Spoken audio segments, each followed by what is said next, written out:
Special Forces Regiment. Welcome to the Tier 1 Podcast.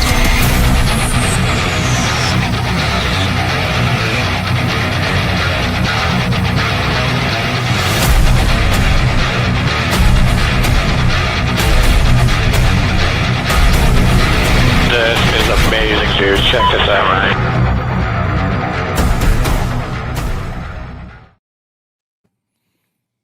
All right. Welcome to a special edition of the Tier 1 Podcast live version with Nate from Valhalla VFT. Nate, thanks for coming on, brother. Yeah, I'm glad to be here. We're a little late, but that's okay. Some technical difficulties. Still figuring out some first episode things, but this is not our first episode. It's our second. So which let me be very clear, because Brent, you complained quite a bit on our podcast together of my second episode of my new series, and I noticed how I was also just a second episode guest on yours, which is fine. I think you did it on purpose, but that's okay. I should have been pettier. I should have made you my third. I was literally joking around that with Brittany. I was like, Brent should have made me the third guest as an FU. Yeah. Yeah, and it was a good one, man. We had a great support from that first episode. Yeah, it was a lot of fun. Yeah. Let's get into some topics, if you don't mind. Like right off the bat, a couple things. We're just going straight for it. Yeah, we're late. Why not? Let's go. Yeah, right I know we're late. Yeah. One thing that I saw in the comment section, of course, people saw what I had to say about the Charlie Kirk shooting, and they're like, "Oh, straight into Charlie Kirk." Jesus. They're like, "Wait till Nate hears this." Of course, little they know, like we talk about it. As if I haven't heard it with an hours long conversations together. As if we haven't debated it heavily every time a new update comes out. Yeah, but I hate of sorts beating that thing, to death, but. It hasn't been answered, and so I think everyone is interested into it as they should until we get more information. Yeah, I think that's where I'm at too right now. Is like, so I haven't taken a stance really on any theory. I just don't think I have enough information to really say I believe this for sure. You know what I mean? So this is my question to you. You watched it, right? What you know it, but the last thing I said, did you watch the live where I was talking about Charlie Kirk? Yeah, I was in the live with you guys. What did I get wrong or get not completely right when you heard me talk about it? With your full theory? Yeah. So this is what, and I said this on my live with Ian Carroll. That live went absolutely ballistic, and I literally brought you up and I told them your theory, and I told it in a way of, look, if Brent tells me this is possible, I'm not going to argue with Brent. I'm going to say this is possible, because for those of you in the chat that don't know, Brent was at one point the second best sniper in the entire planet. That's a real thing. I know he's going to laugh and he's going to be pissed at me for telling you guys that, because he's so humble. But if the second best PRS shooter in the planet at some point says this is possible, I'm going to say this is possible. Where I think, for me, I think that, let me break it down to where I think there's some bad information that you are sort of building your theory around. Your theory is 100% plausible, but the theory relies on Grandpappy's old beat up rifle and bad ammunition, right? Because I would say to you, it does, right? If I were to say to you, if we had a normal functioning 30-06 with a 180 grain round bought straight from Bass Pro Shop or whatever, what's your likelihood that from 139 yards that doesn't create an exit wound?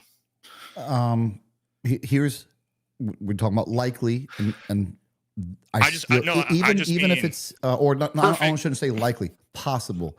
Do I believe even at the smallest possibility, if everything was good, that it would not create an exit wound? I think 99 times out of 100 it does. I think there's always a possibility, because like I told you before, I agree. I know of a SWAT sniper with a 308 that took all their shots are close into the neck and didn't have an exit wound, and the spine stopped it. And I agree with you. And Mr. Guns and Gear, I don't know if you've seen his channel. Dude's brilliant with ballistics. He said the same thing. He said, look, probably about 1 in 50,000. That's the odds of like a fully functioning good 30-06 with a, regular 30 or like 180 grain full metal jacket round.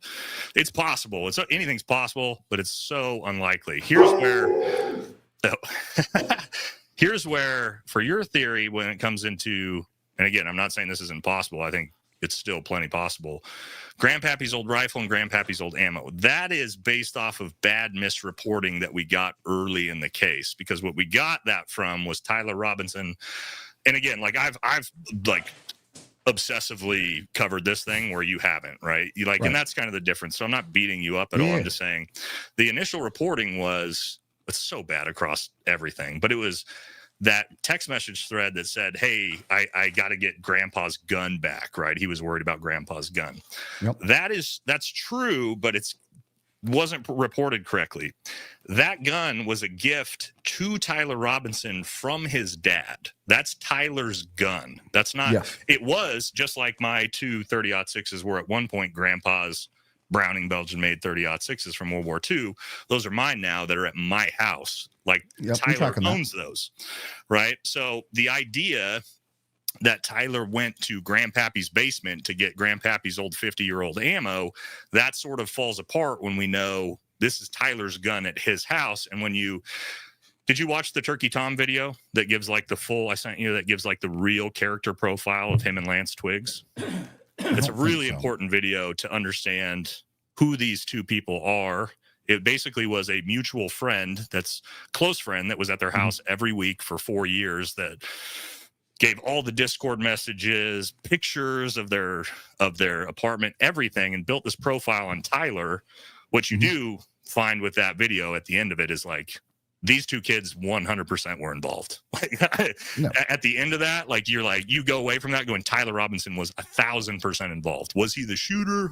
I don't know, but there's no way he's some patsy that wasn't involved at all. But anyway, the character profile on that is he had 4 big hobbies: Magic the Gathering, video games, fishing, and hunting. So he hunted regularly, which to me, now I know this is Grandpappy's gun, yes, but I mean, this Grandpappy's gun just killed an elk and moose not that long ago, right? So it's not necessarily that the gun's bad. It could be. Unlikely if he's hunting with it regularly. 2, if he's shooting and hunting regularly, now the odds that this is bad ammunition, well, he's probably just buying this from Walmart, from Bass Pro Shop. So now it becomes a lot more difficult. The idea that he's got bad ammunition that he bought recently, I think, becomes a lot less likely than Grandpa's old shitty ammunition he found in the basement. All right, so let me throw some things at you with that. Sure. Yep. So you can't have it both ways, though. You can't say that he hunted regularly, which he might have. Again, this is based off of a profile from a friend. I don't know if that's true or not. We're just debating the theory that that's brought up. So one, I would say,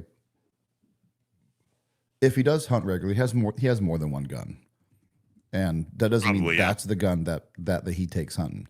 And more than likely, then why would you take that gun? Probably because it's an unserialized gun. 100%. I agree with you on that. Smart idea for that. Yep. Agree with you.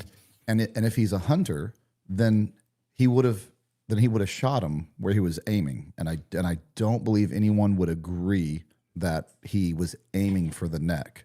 So you kind of can't have it both ways with that argument to be like, no, he hunts all the time. Well, if he does, he'd have hit a shot from 140 yards. So there's something that happened to cause that round to go to the neck and not in a more traditional place.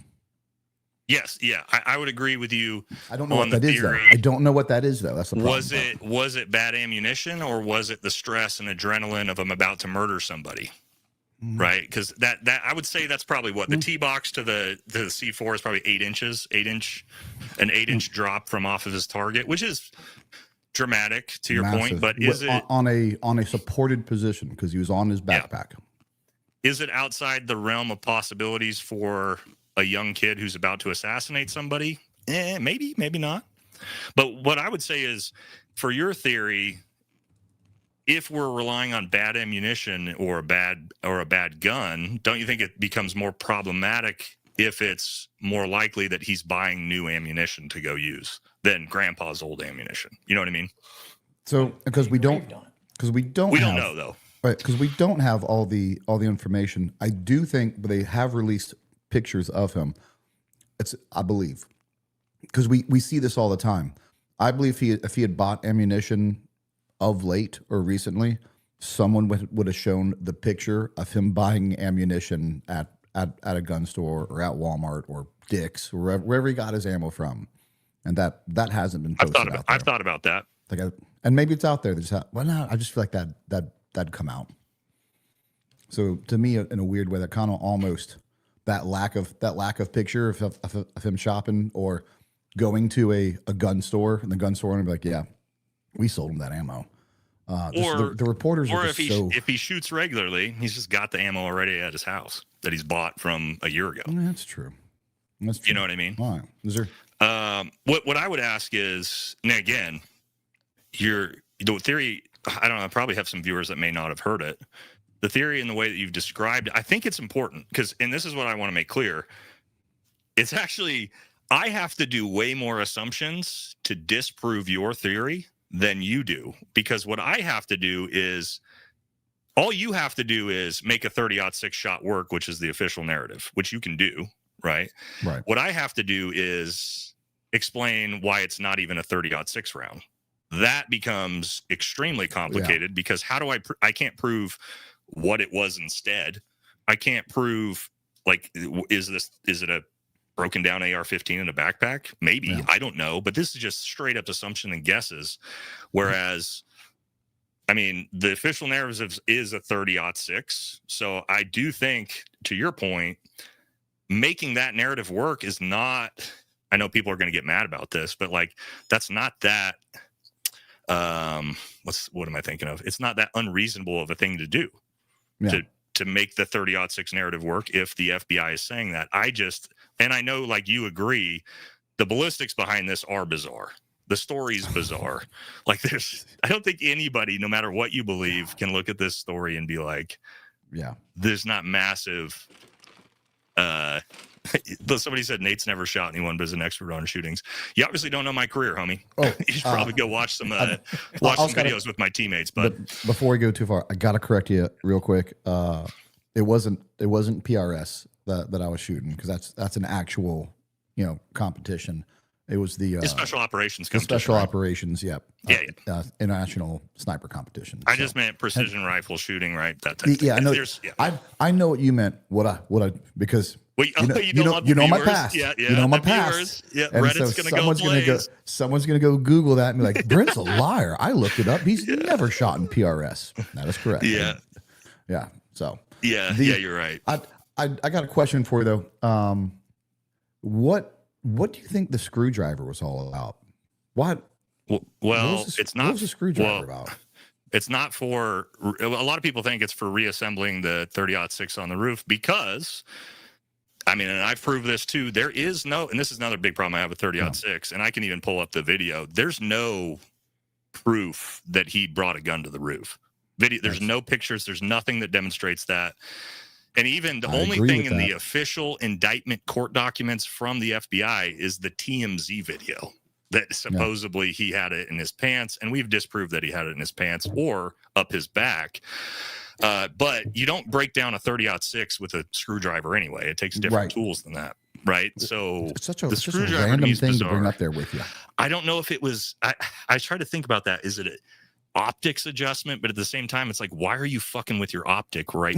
You've already zeroed it, right? Or you would think, as a kid that's a hunter, like I'm assuming he's already zeroed his and also he can't zero it. Like, he can't zero it without shooting it. So I don't know. That always throws me for a loop.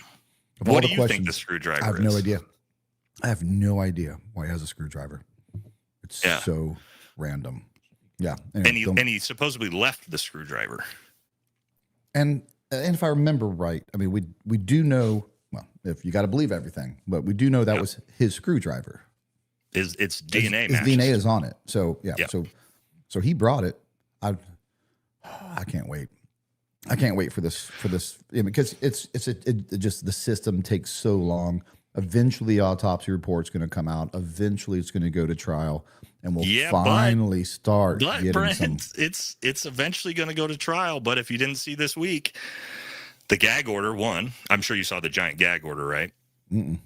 So the judge put an unprecedented gag order, something nobody's ever seen before. He gag ordered all 3,000 witnesses. He gag ordered everyone involved who's talked to a witness, and he's gag ordered any press who's talked to witnesses. 2, this week just said we are considering making this a no camera, no press trial, which to me would be the dumbest thing these people could possibly do, because he could be dead to rights, guilty. To your point, your narrative is perfect and they can prove it. Yeah. If it's no cameras and they don't let the public see that, no one will believe that, dude. Right.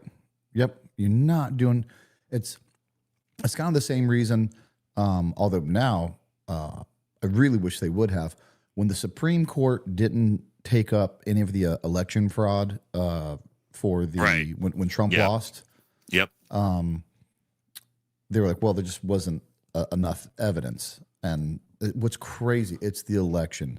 It's you absolutely take up that course, that case, and then so you can prove to the American people that there was no fraudulent activities during that. But there's probably a reason they didn't pick it up, because as we found out more and more and more, as a not a conspiracy guy. Oh, that one's hard to disprove that was a clean election. I think I'm going to live and say that. Well, especially when you look at the numbers now in the next election, Biden had 21 million more votes than anybody's ever gotten ever, including Obama, who's the one of the most popular presidents of all time. Nothing to see here. With the Charlie Kirk stuff, I mean, people were like, Nate, you're a conspiracy. If conspiracies, this, that. If you watch my content, most of my content has been spent debunking the conspiracies. I have taken no official stance. I'm not that far off Brent. I think Tyler Robinson was 100% involved. I think he most likely took the shot. The only thing I have problems with, really, with the narrative is you haven't shown me him get the gun to the roof, and the ballistics are wazoo. If you can prove those two things to me with new evidence, I've got no problem with the official narrative. I really don't. And here's the good news. With just a little bit of information, if that's right, that'll come out. Yeah, I think so in the courtroom. I'll show you. Here's let me show you this. He's pleading not guilty, correct? Which makes it even more bizarre, right? I can't wait to hear him try to. That's so crazy. That he's and that's where the story gets crazy, is he supposedly, sends this huge admission to, his furry boyfriend with every detail of everything happens, and then goes home, turns himself in, and immediately says, I didn't do it. But to your point, and I want to show this because I think this is a really important video, so I'll bring this up. This is a walkthrough somebody did of showing all the high fidelity cameras that are actually in that Losi Center that he would have walked by. This is the type of thing you would actually expect. We'll see it. Like, look at all these cameras we would have seen in court. Yeah. So there's cameras everywhere in this place. Yeah. So my point with that is, there's got to be just tons of footage. There has to be. That we haven't seen yet. But I will say this, if none of that footage exists in the court trial and all they use is what we've seen, that'll be very bizarre. Why not? Hey, Drew. Yeah, buddy. Okay. It's just so fun. We've both talked about it separately. We talk about it to each other all the time, but at least for the first time, we got to let everyone else hear what we actually talk about, which is we're actually not that far apart at all. No. We're really very close in what we think is probably true. It's just, I think you're more willing to believe the ballistics than I am. I think that's like I'm not in the he shot buff from behind or the bodyguards or the tunnel Jews and like all this crazy shit. Like, you know what I mean? I'm not into all that. I just need the ballistics. I need the proof of the ballistics and the proof of him getting that gun to the roof. And then, all right, if you can prove that, then I'll say, you got me. That. You know what I mean? Drew, we got some super chats. We do, my friend. We do. Zulu Whiskey. Oh, Zulu Whiskey. What's up, boys? Tell Drew to click on them when he reads them. Oh, yeah, you can go ahead and click on them when you read them. Yep. Click. Show. Oh, there it is. There you go. All right. Show this one. Boom. Look at this. All right. Yeah, it's fancy. You can blow them up too bigger, but I don't know how. It's almost like we know what we're doing. Yeah, we're working through it. Us. All right. Sup, boys? Rudy, thank you. Botello. Let's see. Zachary. Whiskey fun for the boys. We're going to need that. Thank you, Zach. And Brent, I drank both bottles. I was supposed to leave one as both bottles. You were supposed to leave one. I've had the empty bottle now in my videos, but I'm like, shit, man. You know it's what? Good whiskey. Hey, it's a display bottle. Just drink it, fill it up with Jack. No one knows. Yeah, I know. I thought about doing that. That's what I'm probably going to do. Yeah. Sweet tea. Yeah. Right. Let's see. Neil says 2 of what are turning into my favorite podcasters. Excited for this one. Oh, thanks, Neil. Thank you, buddy. Very cool. Boo says Depot or Depot. Crash Patel to India. Crash Patel. All right. Or maybe Israel. You guys are cool. Well, his girlfriend's from Israel, so he tried to say deport. Deport to India, but I think he's either just messing around with us or a little drunk. Or it's not his night to type. Yeah, a little bit of both, maybe. All right. Crankin' Man, thank you for the love. Let's see some pennies for the Live Whiskey Fund. Hi from Australia. From down under. We love Australia on this channel. Cracking tactical. Shrimp on the bobby. No, Drew, don't do that. Oh, yeah. Walter Everson, thank you, man, for the love. Love it, bro. Thank you, Walter. Craig, guys, those Mausers were imported from Europe and refitted with new barrels in selected long action caliber. It's not a World War I barrel. Please get someone on to explain Mauser actions. I'm not a Mauser expert. Yeah. I've got Browning, so I feel like you just did. Yeah, there you go. Craig, you just did it. Thank you. Yeah, thanks, buddy. Yeah. I think there was a guy in the chat earlier that said that the Mauser version can be broke down by a screwdriver. I don't know. Can it? I don't know. I don't have one. My Brownings over here definitely can't. You need like 3 different tools for those, and it takes 3-4 minutes to do. All right, let's see. Iceman. He got buck fever and slapped that trigger. Probably was looking at the face to make sure he was shooting the right person. I don't think ballistics plays big into the shot's terminal effect point. Yeah, it's ballistics again, it's so hard to know. Plays. Yeah, actually, always plays, but I know what you mean. But I know what you mean. I'm just messing around. All right. All right. Marquez, Thursdays are for the men. Cheers from Boston. Drinking some FRCC bourbon and loving it. Thank you. All right. Heck yeah. Semper Fidelis. All right. This is... Okay, check this out. You can field strap a Mauser rifle, including separating the barrel action from the stock using primarily a properly fitted hollow ground screwdriver. There you go. What's a I'll look a little more into that. What's a hollow ground screwdriver? I don't know. And I saw a dude do it on YouTube in 60 seconds. But that's still not enough time. I mean, he was moving after that. Nah, from the time of the shot, supposedly from when they catch him moving is like 4 seconds, according to the FBI. So that's not even. Of course, he didn't break a gun down when he left. The question is, did he reassemble that gun to get it to the roof? I think is what the discussion is. Yeah, I agree.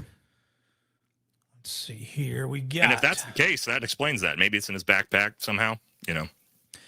Joe says, I still don't see him having the rifle in his jeans. I am just saying, is that a rifle in your pants? Or you just happy to see me? There's the new line. Yeah, that's a good one. All right, right. Bravo Actual says, what went wrong with the Tongo ambush? I haven't had the balls to talk about this one on. I know another creator that basically got his channel nuked for going over this and showing it. So Why? Because he actually showed it on stream. They nuked his channel. He showed he actually showed the actual GoPro footage, and they banned his channel. Ouch. Yeah. Oh. Yeah, I'd love to. In our topical episodes, I definitely will or want to cover the. I'm sure you one. got a pretty good idea about what went wrong with the planning side of things, but I don't really like talking about it. It's not my place. I feel like. Well, it's a tough one. Yeah. Walter Everson says, what's your thoughts on a wore out bore instead of modified ammo? That's, I think, what Brent talked about, right? Yes, right. Absolutely. I mean, at the end of the day, there's a couple things that can lead to that. And a worn out bore, absolutely. One of the first indicators of a worn out bore is losing velocity. But that would be a heck of a. For me to get to my 139 theory, yards. Yeah, for me to get to my theory, you're basically losing almost 50% velocity for that drop. And a wore out bore won't. I mean, I guess it could, but more than likely it wouldn't be. I think you got an issue with the explosive powder of the round to get that type of drop. Personally, what do you think, Brent? No, because at the end of the day, you have it's worth. I can't say completely no. Like yes, I mean if it obviously has to be good enough to still be fire explosive. Correctly. Yeah. But it goes into that same thing every time I feel like I have a solid like this is my idea, and then I think about it a little bit more, or we talk about it, and I'm like, I don't know, and I still begrudgingly go to our same one where we go, well, it's not as foolproof as I originally thought, but it's still the best one I have right now. I would say if it's a 30-06, I think you do have probably the best. I've tried to work. We're trying to develop, me and my buddy Brian, who's a PRS competition shooter, and he's like super into ballistics and reloads. We're trying to develop like a 100 grain like varmint round that we can shoot out of a 36. I mean, just to like see like. Can we shoot this out of a 30-06 and replicate no exit wound? But that's so wazoo, dude. Like I don't see a 22-year-old kid doing crazy shit. So I think your theory with the 30-06 will 100% makes the most logical sense. If the 30-06, if we find the 30-06 has actually happened, I think it's what it has to be. I don't know any other way to do it. And I like talking about it, and I hate some people that say this to one degree. They're like, well, everyone keeps talking about it, beating a dead horse, this and that. Well, that is actually true to a very few amount of people who really catch up, who really stay up on it, because there's so much information. There was so much misinformation. I mean, on our live last week, I had to, someone's like, yeah, and it was, his dad was a cop. And I go, no, actually that came out, that got debunked. So people still have a bad information. So we have to kind of keep talking about it so the most amount of viewers can hear what is the most up-to-date information. Yeah. And it owe it to you guys for that. And that's just the ballistic side of things that's bizarre. When you get into some of the new stuff with TP USA and like Mikey McCoy, I don't know if you've seen this, Brent, but like, oh my God, some of this bizarre stuff, like his chief of staff, Charlie's chief of staff, this new video that's going viral off Ian Carroll and Candace Owens, where he gets shot and Mikey McCoy, who's standing about 6 feet away, in 0.8 seconds is on the phone. 0.8 seconds after Charlie's hit is on the phone.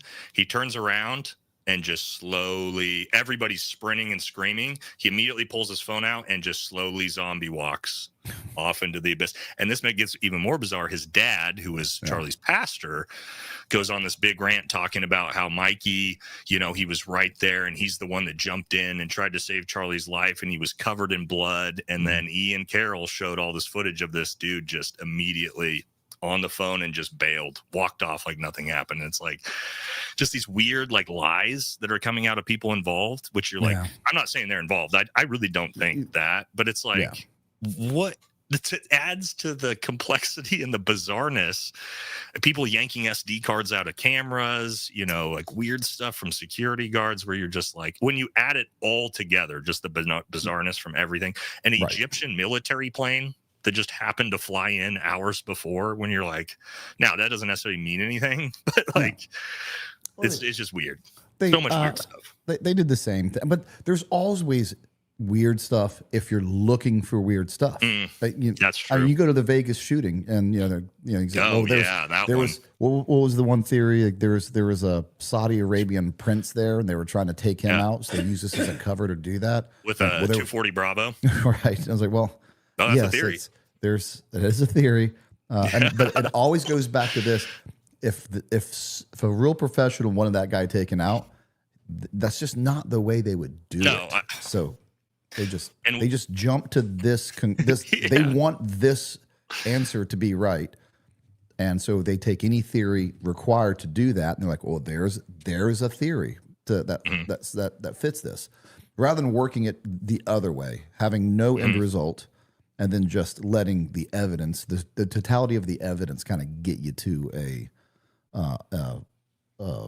result. But we're human, and that's just not really human nature. And I love that you say that. We talked about this too. My biggest thing with like the governments, it's the government, or it's Israel, or it's the bodyguards, it's TPUSA.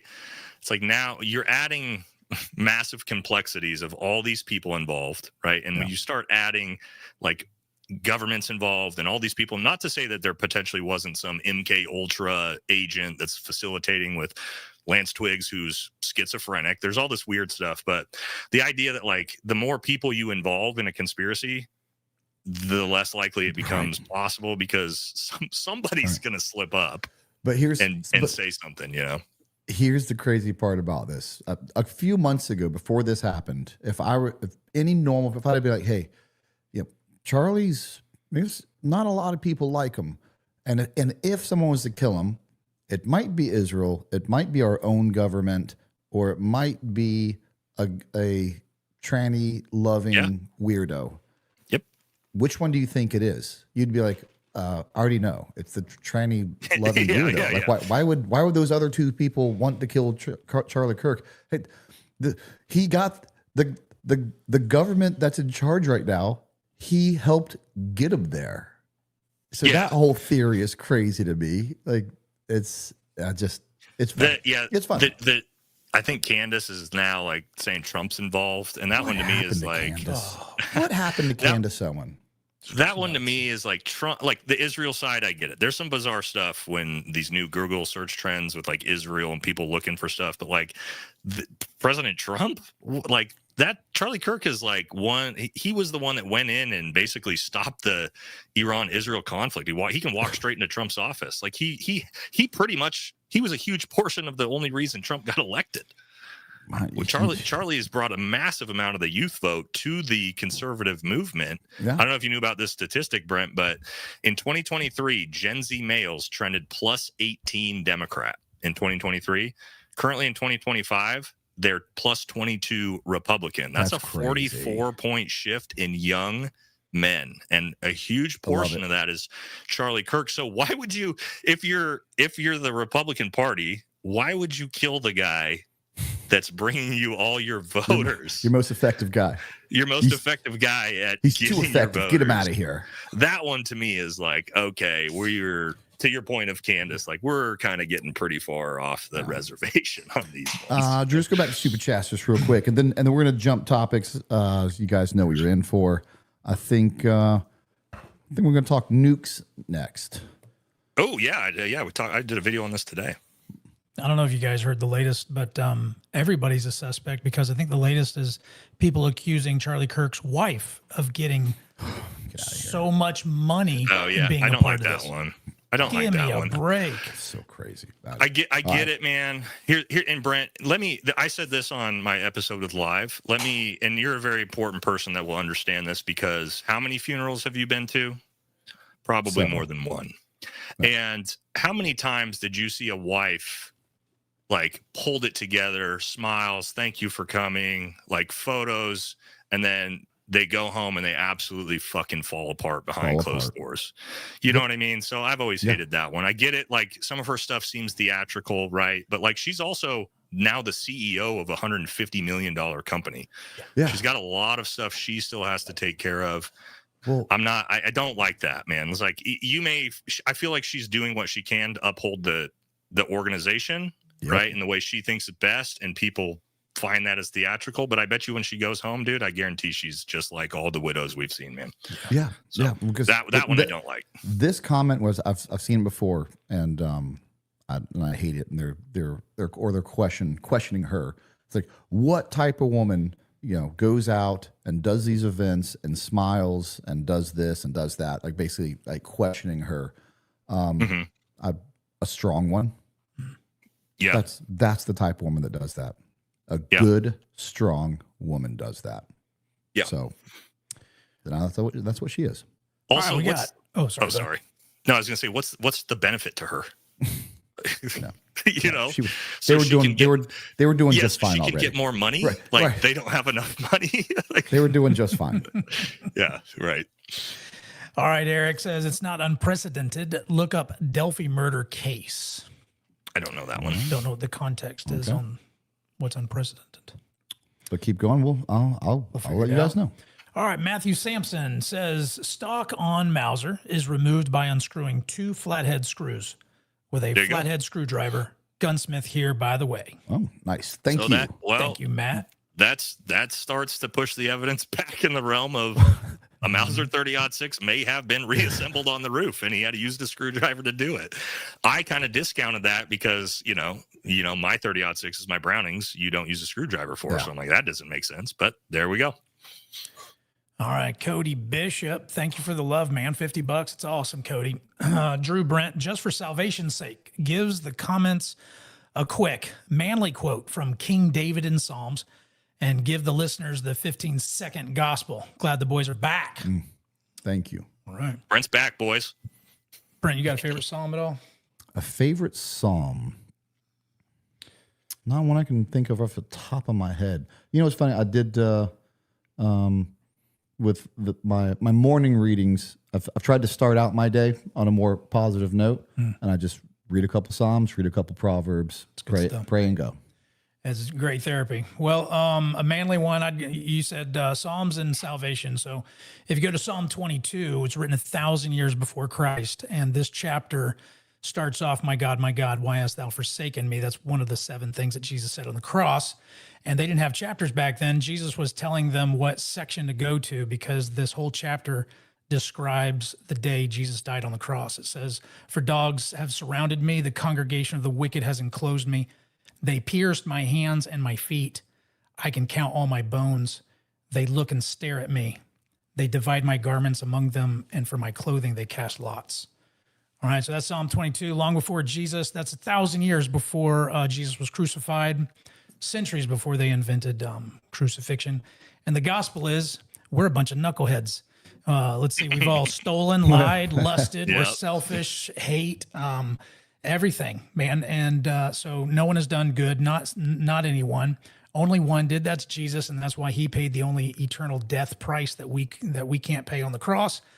Rose from the grave to prove that he could, and the God promise is that anyone who believes in that, their sins are forgiven and have eternal life.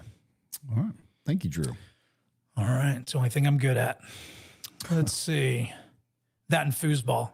I'll kick your butt in foosball. Give me a foosball table. Eric says, why fake it and allow him to get lawyer/discovery?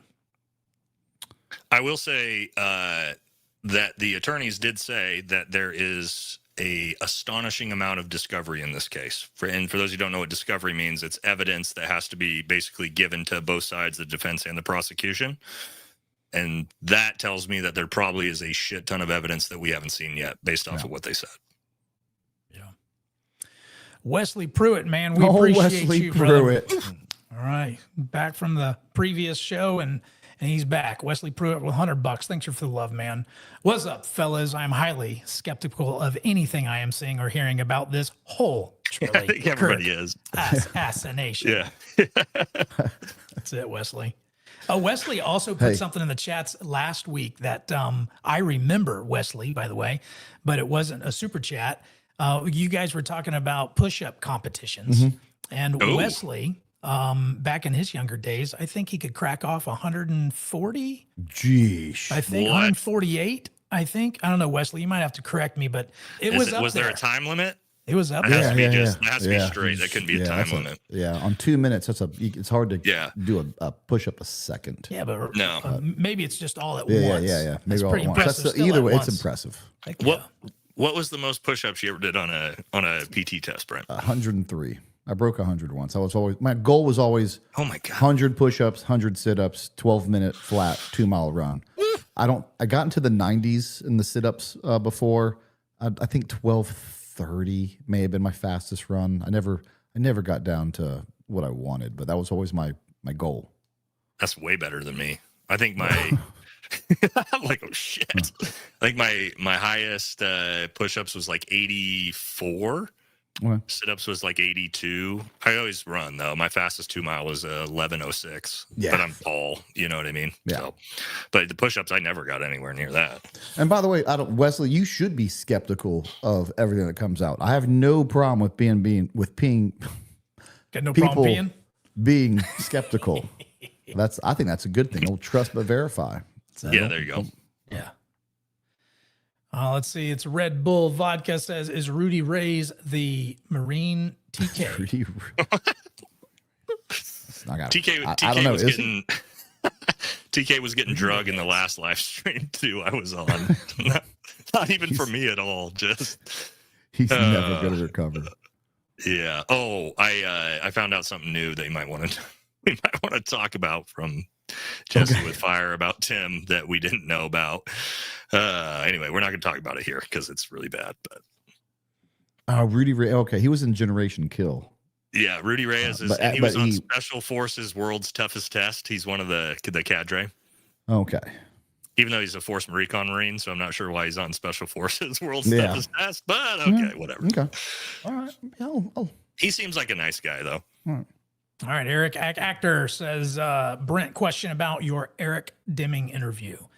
If there was a drone filming Red Wings, why didn't it report location or warn them of ambush or hellfire? Sure. Great question. I was surprised you allowed him to throw accusations with no proof. That's so to that level. Everyone that's on my show, to some degree, like doesn't have proof of their story. Yeah, I don't. They come on and then they tell their story. I'll say this. I don't know, and this isn't like a clapback or anything. It's just being like, I don't know if you served or not, or if you know, or what capacity, but I can immediately tell you, drone footage doesn't always tell you, and sometimes not very good at all. You can't tell who anybody is. Of movement. And this was the eastern Afghanistan is heavily wooded. Yeah. And, Yep. And you are not going to see them move. That's why because they don't. There you go. That's why. Here's what I would say though, because I talked to one of the people in the JOC for that operation, and they said there was absolutely no overhead coverage of that from the United States side. So I don't know if that's true or not, but that's from someone in the JOC. Have you heard something different than that? There's coverage from like the video from the Taliban, right? Right. Yeah. But I don't know if you've heard something different than that. I don't know if that's true or not. I'm just guessing or just asking. Yeah. And Eric Deming said that there was.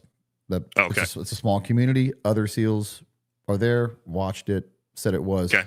Cool. I would say this. It would surprise me if there wasn't. It would almost be a requirement for the mission to let a small recce team out without some sort of an ISR on overhead. So I believe there was, but I can't have him prove it. Yeah, I have no idea. I just heard that. He gets a chance to tell his side of the story, and everything he said, because of what you just asked me. It's a good question, because I didn't stop them and say, well, that doesn't make sense, because your question to me, I don't think is valid. You could absolutely have ISR coverage and not see what enemy movement is doing within the mountains. I'll say about Eric, I really like Eric. I was very critical of Eric early, and then I've talked to him and done content with him and kept up with him privately. Yeah, I don't think he's a great guy. I don't think he has any nefarious intent behind him whatsoever at all. I don't know how accurate his information is, but I think he's doing it in what he believes is an important way, right? Kind of like we've done with some things, but and that's a great point to make. Usually when people do something nefarious, the why behind it, he's our favorite horse to beat, but Tim Kennedy had a lot of reasons to lie, and it was clear. Right. John McPhee has a lot of reasons to lie, and it's clear. Eric Deming is not going around trying to sell something, trying to train anyone, trying to make a name for himself. He just and I get it. You guys don't get to have long conversations before the podcast, after the podcast, talk to people. I'm not saying people can't fake it, but he's just showing me no indicators of any other intention. No, I don't think so either. All right, we got Kenneth. Glad to catch Cag Daddy and Natalie Ninen alive. Hey, what's funny? My parents initially thought I was going to be a girl, and that was my name before I was born. It really? Yeah, Natalie. Love it. Lucky guess. Yeah. Night Sarge says, "What's up, fellas, from the great state of Texas? Just joined the Patreon. See what you did there. Smoking a FRCC cigar. Thursday night is for the men." Yeah, I thought it was Florida. I thought Florida was the great state, right? Okay, it is. They're both pretty good. We got 3 names now, and I saw this in a comment in the last live. Was the great state of Florida, the free state of Florida, and the gunshine state. The gunshine. The gunshine state. That's a good one. I like that. Love it. Dusty O. There's Dusty O. Super chats are back. Welcome back, Brent and Drew. VFT in the house. Love it.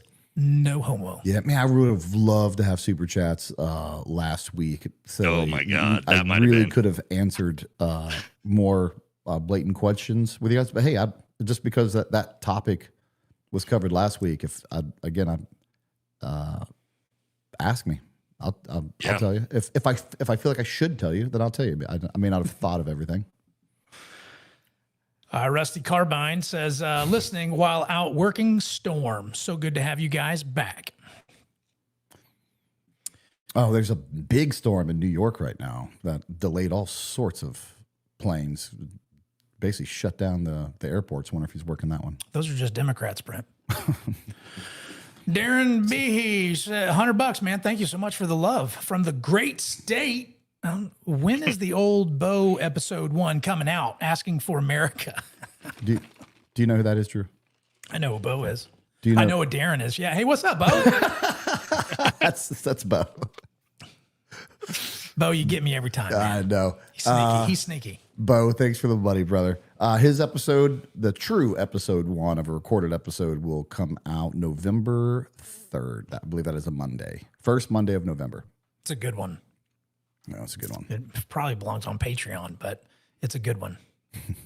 But we'll give it to you for free. Giving it to him for free. But if you want the other good stuff, go to Patreon and search Tier 1 Podcast. All right, Eric, a little plug in.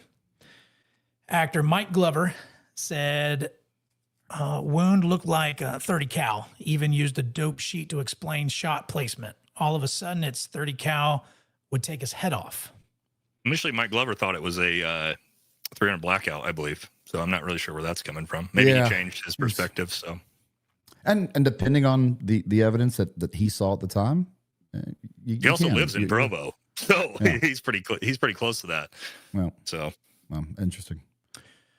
Ho Lai Fook says, Nate, can you do your favorite Oregon duck cheer? So the guys don't do cheers, man. We use a megaphone and we just hit the megaphone until we stunt the girls, man. Yeah. So if I had a megaphone in here, I could. But hey, let's stop the super chats just real quick. I don't get too bored. I always like to keep it lively. A good breakup, but there's another topic I really want to. Yeah, this is a wild one. Just hit last night. The nukes. You want to talk about the nukes? Yeah, buddy. Well, you've already covered it. Why don't you start off the generality of it then? Sure. So I'll pull this up. Yeah. Where this all stemmed from, I know, like I did the video on it. People were like, "Oh, Trump all of a sudden is testing nukes out of nowhere." That's not quite That's what right. happened. That's not right. This is a. It's not how I saw it either. But yeah. This is a response from. Let me pull this up right here. Russia, which decided to test this nasty little bugger. Yep. A couple days ago. Drew, you can pull that up. Which is pull that up on the screen. There you go. Which is the Poseidon torpedo drone nuclear warhead. That essentially this thing is like an autonomous drone that they can, uses a torpedo that can travel over 10,000 kilometers. This is all supposedly, right? I don't know. And then it can go to the very bottom depths of the sea. It can't be tracked by anything that we have. And then what it does is it explodes off the coast of a coastal city. And what it creates is a 1,600-foot tsunami that just will wipe out a city. But it also is a radioactive tsunami. So it'll just radioactively decimate everything so that you can't inhabit it for who knows how long after that. So the old double whammy. The old double whammy. So this Russia tested out a couple days ago. And that's where the response from Trump, where you saw in the airplane where he came out and said, well, if they're going to test it, we're going to test it. And then he told the Pentagon that we need to immediately begin testing nuclear weapons again. The kind of the bring us back up to the full screen there, Drew. Yeah, Drew, the other one. Okay. That zooms us out a little bit more. Yeah, I'll keep you on task here. There you go. The problem with the reporting that went to Trump is that they tested this weapon out, but of course they didn't test the payload out. They just tested the delivery system. So all Russia did was test the torpedo. There was no warhead. They didn't actually, blow up cause a tsunami.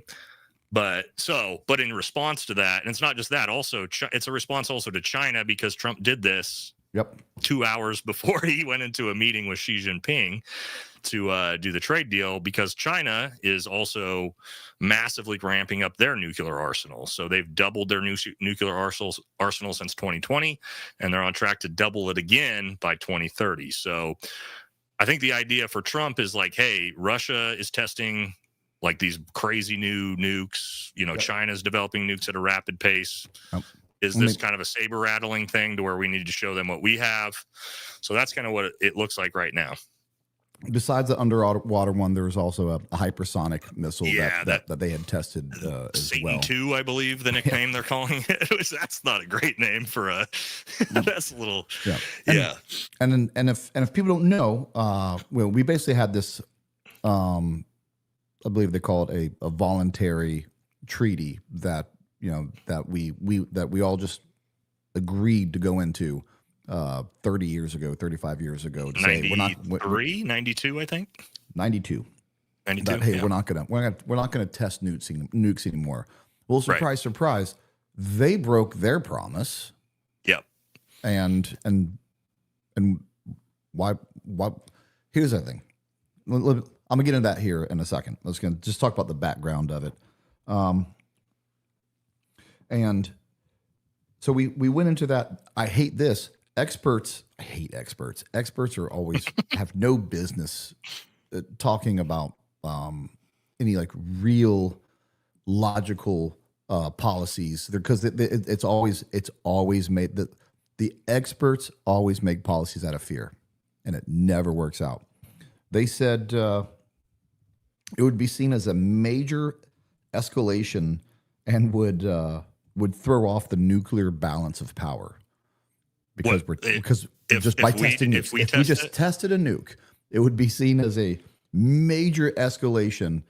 Let me tell you something, scientists. They did it first. They're already doing it, and I'm just telling you from my perspective.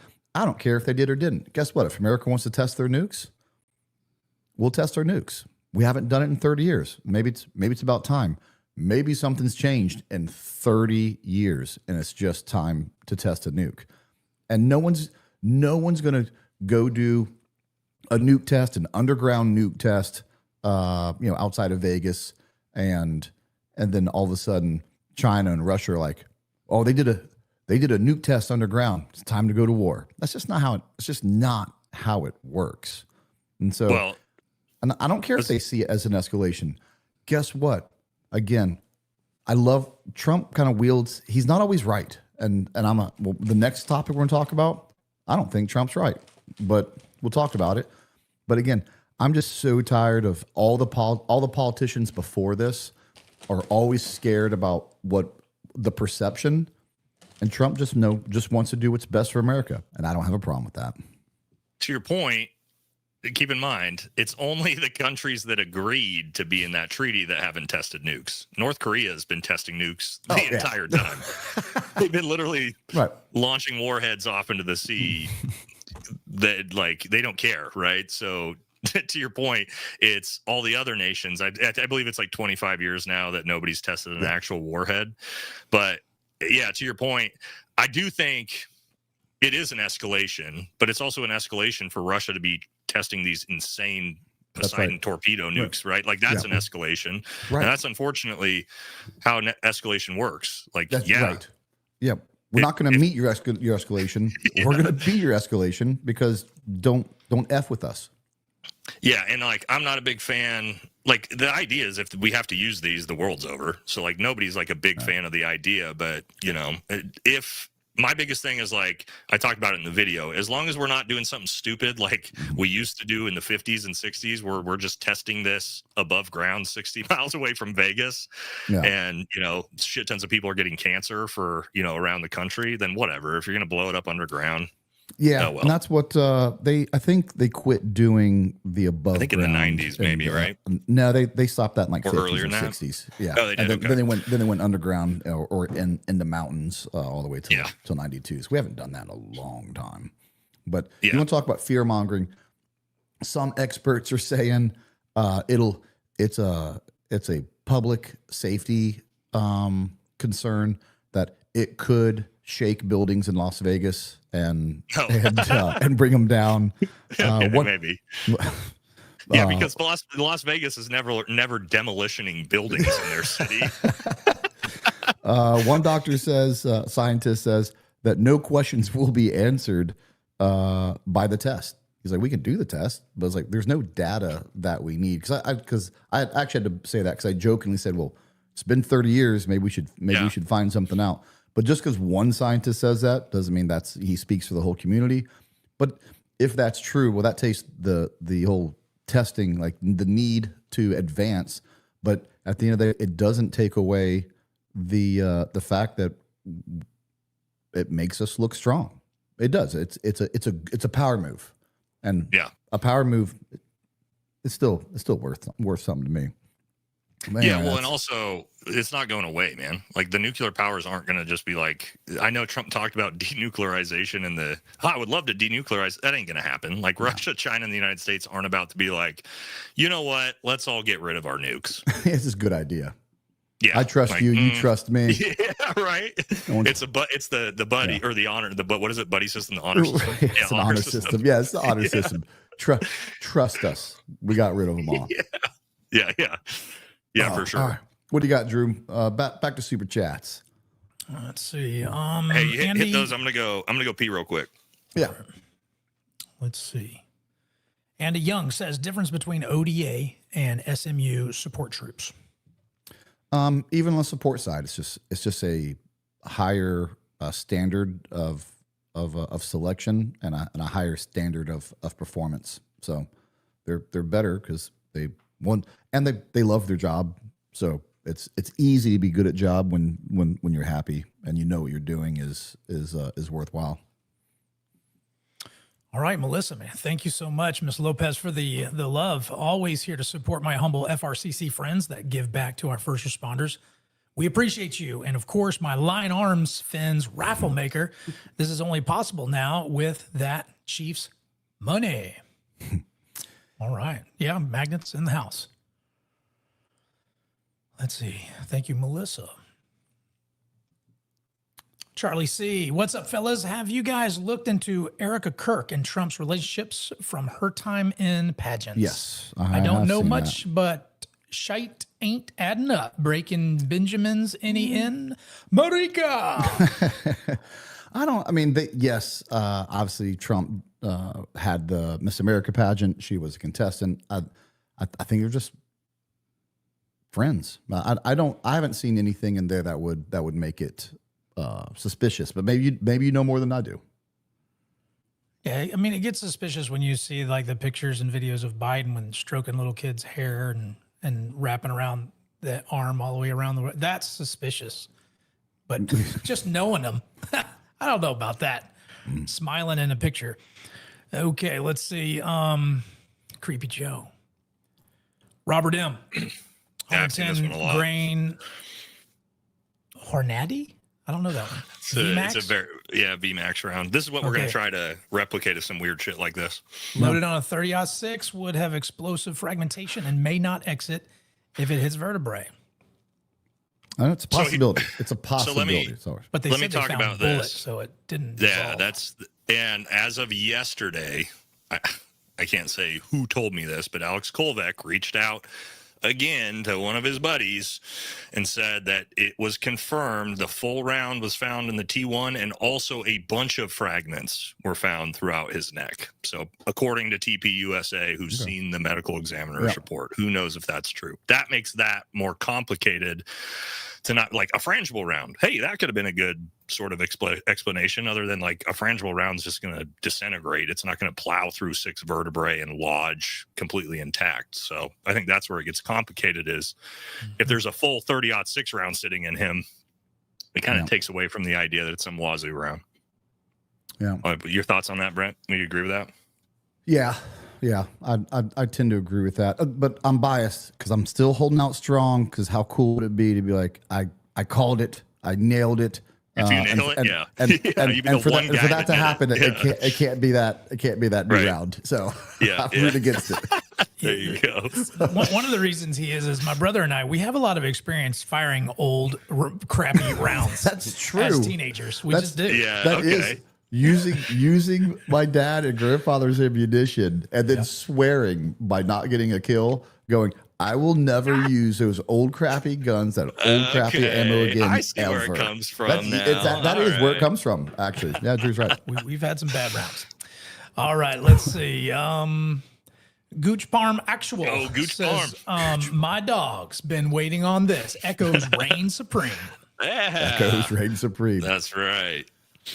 Hey, real quick, I should have done it a little bit earlier, but we're still the 2 sponsors we got tonight is selfish. They're me. Support FRCC, First Spawner Coffee Company, Cigar Company, and Cask Company. If you want bourbon, coffee, cigars, go to frcc.shop and use promo code FRCC15. That's FRCC15 to get 15% off the world's best coffee, cigars, and bourbon. And also, this episode is brought to you by Human Performance TRT. Go to hp-trt.com for steroids. That's it. Hell yeah, brother. For your health. Peptides. Go get tested. If you don't feel like you're being your best man and you want to look into it and you're looking to finally do something different and get a change, go over there. Get your blood work done. Let's find out what's wrong. We're not just going to give you something that you don't need. But guess what? If we find out there's something that you're lacking and it can make your life better, you don't have to just suffer. So go to hp-trt.com. And I'll tell you, you definitely should, guys. Like I'll say this. I'm fucking big. I'm jacked. It's true. Not because I have some great workout regimen, not because I have a great diet, but because I'm on all the fucking steroids and peptides in the world healthily through a men's clinic, right? So you should 100% do that. Also, maybe discussing going into business with Brent. So what do you guys think about that? You guys like that? I would love it. We're moving that way, Brent. I've been talking to the wife. We're moving that way. Right. So we're going to talk offline more about that. But yes, guys, if you're an older dude, like, don't just live with Brent. What was your test levels at? Sub 100, 35, right? 37. Yeah. Please don't do that, guys. Yeah, please, don't do that. Please don't do that. Miserable. I was doing that at about 217 for a long time, and just stop. That's all I got. Let's go. We'll continue on super chats here in just a second. Before we do that, I told you there's something that I don't agree with President Trump on completely, but I won't talk about it. You've been keeping up with the Venezuela shenanigans. Did a video on it 24 hours ago. No surprise there. So I'll let you do it again then. No, you do it. You do this one. Okay. You do this one. Here's the problem. And then I'll weigh in on it. Here's the problem I have with the Venezuelan situation. It kind of goes back to America being the world police. If you're looking for a bad country, you can find it. You can find it anywhere. Like you really can. And there was a documented history of President Trump just not liking Maduro. So yeah, it goes back to 2023. I used that clip in my video. Yeah, it goes back a ways. And then it's at some point we put a bounty on him, and now we're blowing up boats, which I love. I love that. He approved. This is hilarious to me. He approved covert. He put an announcement out that he approved covert operations inside Venezuela. I don't think we know. I don't know if you really know what the word covert is, because we don't normally tell them that, hey, we're going to do secret things. Kind of defeats the purpose. But hey, sometimes he's a little bit of a showman. Sometimes it's like, hey, and if he's using it like to that advantage, like I just want you to know it might happen. I've authorized it. Doesn't mean it's going to happen. Well, yeah, then maybe give him a little bit of credit there.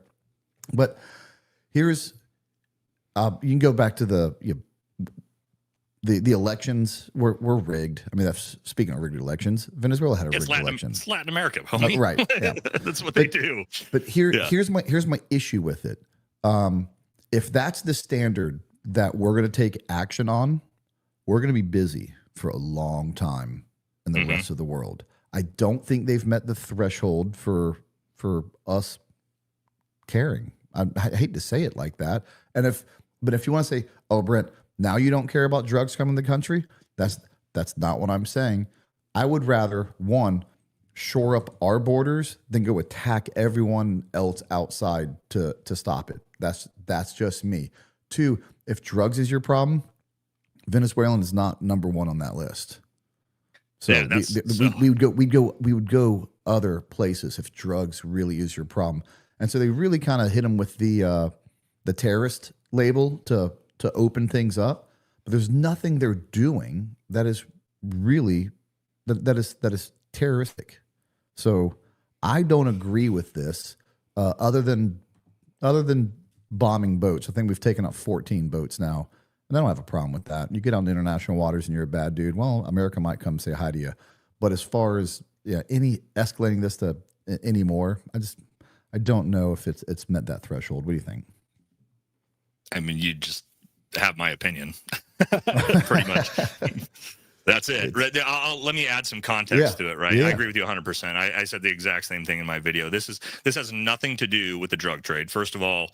And I explained this out and showed you. Remember, one of the first presidential actions was declaring the cartels as international terrorist organizations, which I thought was great, right? But if you look at that document, the very first one declared is Tren de Aragua. It's not the Sinaloa cartel. It's not the Jalisco cartel. He's had a hard on about those guys. You go Tren de Aragua. Most people have never even heard of that before it was announced. And it's like, no, Venezuela is not trafficking in the fentanyl into our country. The fentanyl is coming in from the cartels. Most of it's coming in from the northern border now in Canada. And the precursors get sent from China. Cartels are in Canada. They make it there. They bring it in, right? So if it was really about, and I talked about that in the video, if it was really about shutting down the drug trade, we'd close the northern border well before we would go after Venezuela. And yes, Trump hates Maduro, but there's some context to this, right? Like, people have to look at Venezuela does just happen to have the world's largest reserve of oil. It's also a one-day shipping route from Venezuela to the United States instead of 30 from Saudi Arabia. So is this about combating cartels, or is this potentially about installing the new Nobel Peace Prize winner who just came on Don Jr.'s podcast a couple days ago to brag about how much oil Venezuela could give American oil companies, aka Chevron and Shell, which of course used to have ownership in that oil before, I believe, 1976, when Venezuela nationalized their oil, went to socialism. So yeah, what is this really about? To your point, I agree with you, Brent. Like, are we really, if we want to do this and strike boats and posture, and the CIA wants to do something in regime change, I'm not a fan of it, but fucking whatever. But if we get to the point where the United States is about to literally deploy troops to Venezuela, that's insane to me. There's no. Yeah. Here's another thing. It's just, I've always had a problem with this, and it's foreign aid. And I'll tell you why I have such a problem with foreign aid. I don't have a problem with doing good things around the world. I have a major problem that the government can tax the crap out of you, and there's really nothing you can do about it, right? They're going to tax you as much as they want, and they're going to force you to pay it. And then you have no say on where your money goes outside anywhere in America, much less the rest of the world. And I feel like the government owes us more than that. You work for us. We don't work for you and all your pet projects. And Venezuela is just not a good country. Doesn't mean there's not good people in there, but it's not a good country. And we have sent $3.5 billion to aid Venezuela since 2017. And as always, and you're like, well, it's going to, right to the people that need it. Some of it is, but that's not the way it works. We'll just say that. It's just not the way it works. So I'm tired of it. And just every time. And we give aid to countries that hate us. I just make it make sense, Nate, because I can't do it. Well, I mean, it's not just countries that hate us. We give so much money to fucking everybody, whether it be Israel. Do you know, Brent, who the largest recipient of U.S. aid ever behind Israel is? That's a good question. Who is it?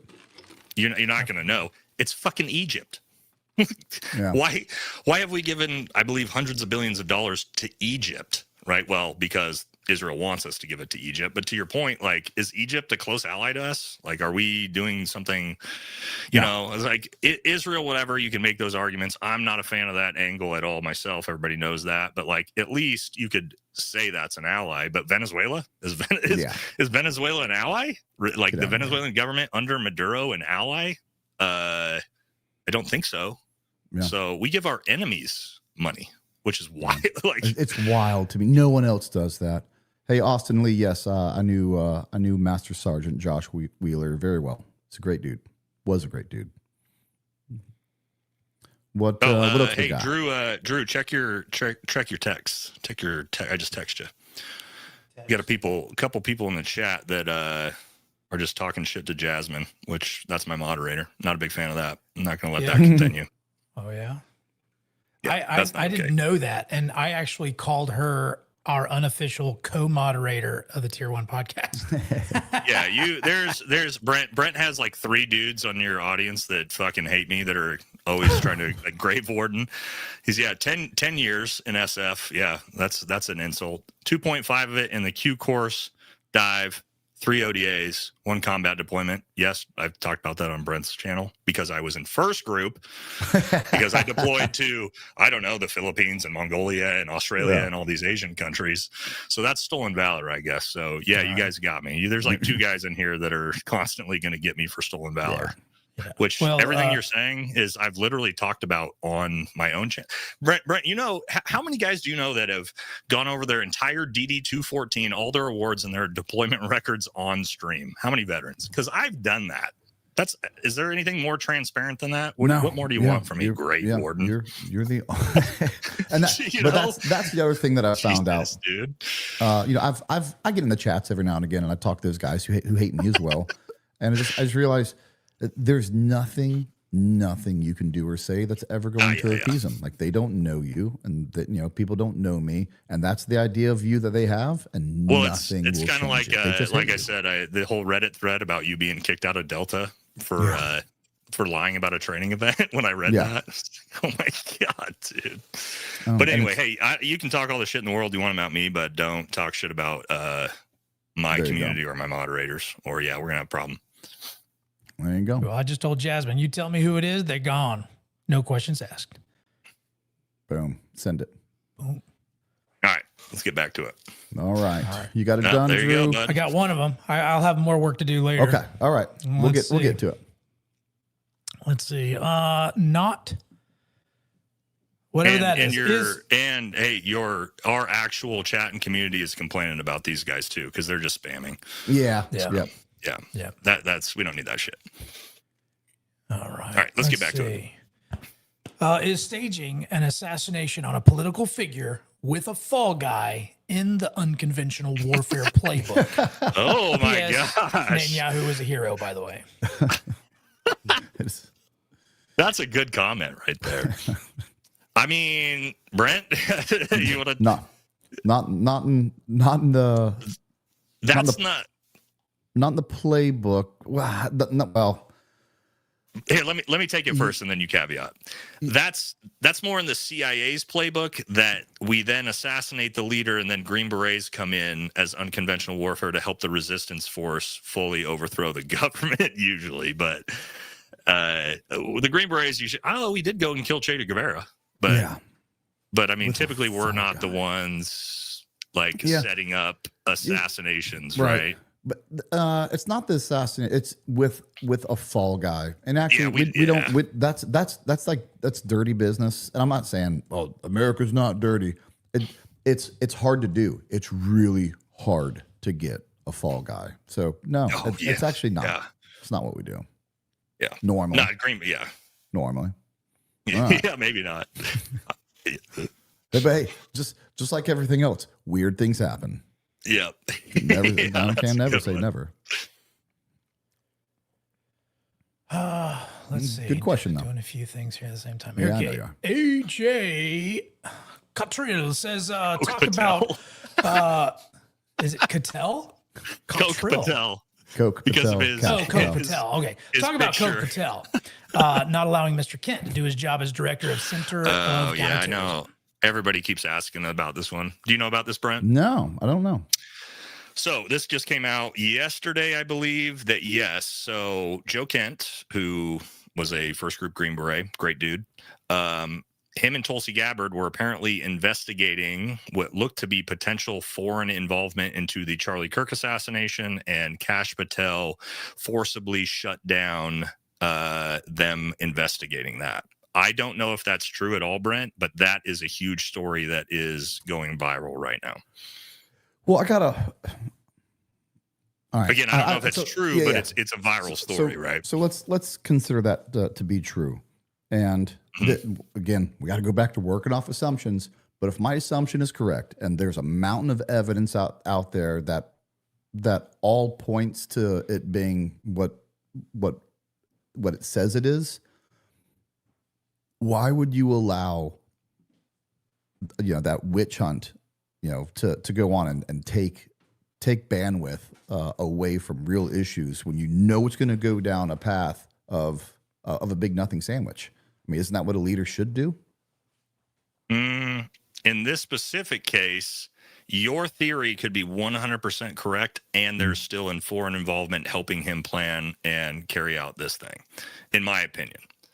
It could be 100% correct. And he still had, because as far as we know, Tyler has never been to that campus. He would have had no idea, but he somehow knew exactly where to come in, exactly where to go onto the roof. Now, again, I'm just tinfoil hatting, right? Yeah. So I think your theory can be 100% correct, and there still be foreign agent involvement. I see where you're going with that. And so I think that's where it's like, I don't think you should shut that down. I think it should be behind closed doors. And if, the National Intelligence Agency wants to look down that road in private, I think they should 100% be able to. I don't think you should step in as Kash Patel and say, I'm shutting you down from investigating foreign involvement. I don't think that's a good idea.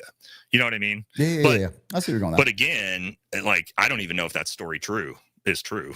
Yeah, probably but yeah, probably, but yeah, probably reach out to Joe and ask like, hey, is there any truth to this? Yeah. You know, because it sounds bizarre to me. I don't know. Can the FBI director even shut down Tulsi Gabbard from doing that? Does he have the authority to do that? It doesn't sound like it. I wouldn't. But I wouldn't think. I mean, I have no idea though. I'm pretty sure the FBI works for Congress. Yeah. So again, I believe this came from Candace Owens. So Never mind. We should have started with that. I used to like Candace Owens a lot. Now she was refreshing. She was she had. I don't know for great sure. points. Hold on, let me think. No, I think this one did come from Candace's show. If I recall, this was like yesterday that this came out. Yeah. So okay, who knows? Got it. All right, what else we got, Drew? We got this guy, CK Tango footage uploaded to American Military Network 2 weeks ago. Sad. I saw it when it first came out, Brent. I'm sure you saw it too. Yeah, when it first came out, the same helmet cam footage that we're talking about. Yeah. Yep. Pixel Shooter says, no way Brent is single hand typing on a vertical phone to search things midstream. Sure am. Boom. He doesn't have a computer in front of him. Well, you guys can't see. I've got a full laptop pulled up with everything I need right out of frame. I got a computer in front of me right here. Oh, yeah, that's true. It is a computer. It's more powerful than the first computer I ever had. That's for sure. Yeah. Travis Cup, $50, man. Thank you very much. There you are. Thank you very much. And dumb Vita establishment. I don't know what that is. No comments. You got, thank you. Yeah, you guys are generous, man. Good on you. Established. Gosh, thanks you so much. Support our boy Brent here. Yeah. Dogs eating dog food now, guys. Thanks. Love it. All right, we got Joe Saunders. Could we close out the live with Warren Zevons, lawyers, fund, and money? Just saying. Lawyers, funding, and money. And money. All right.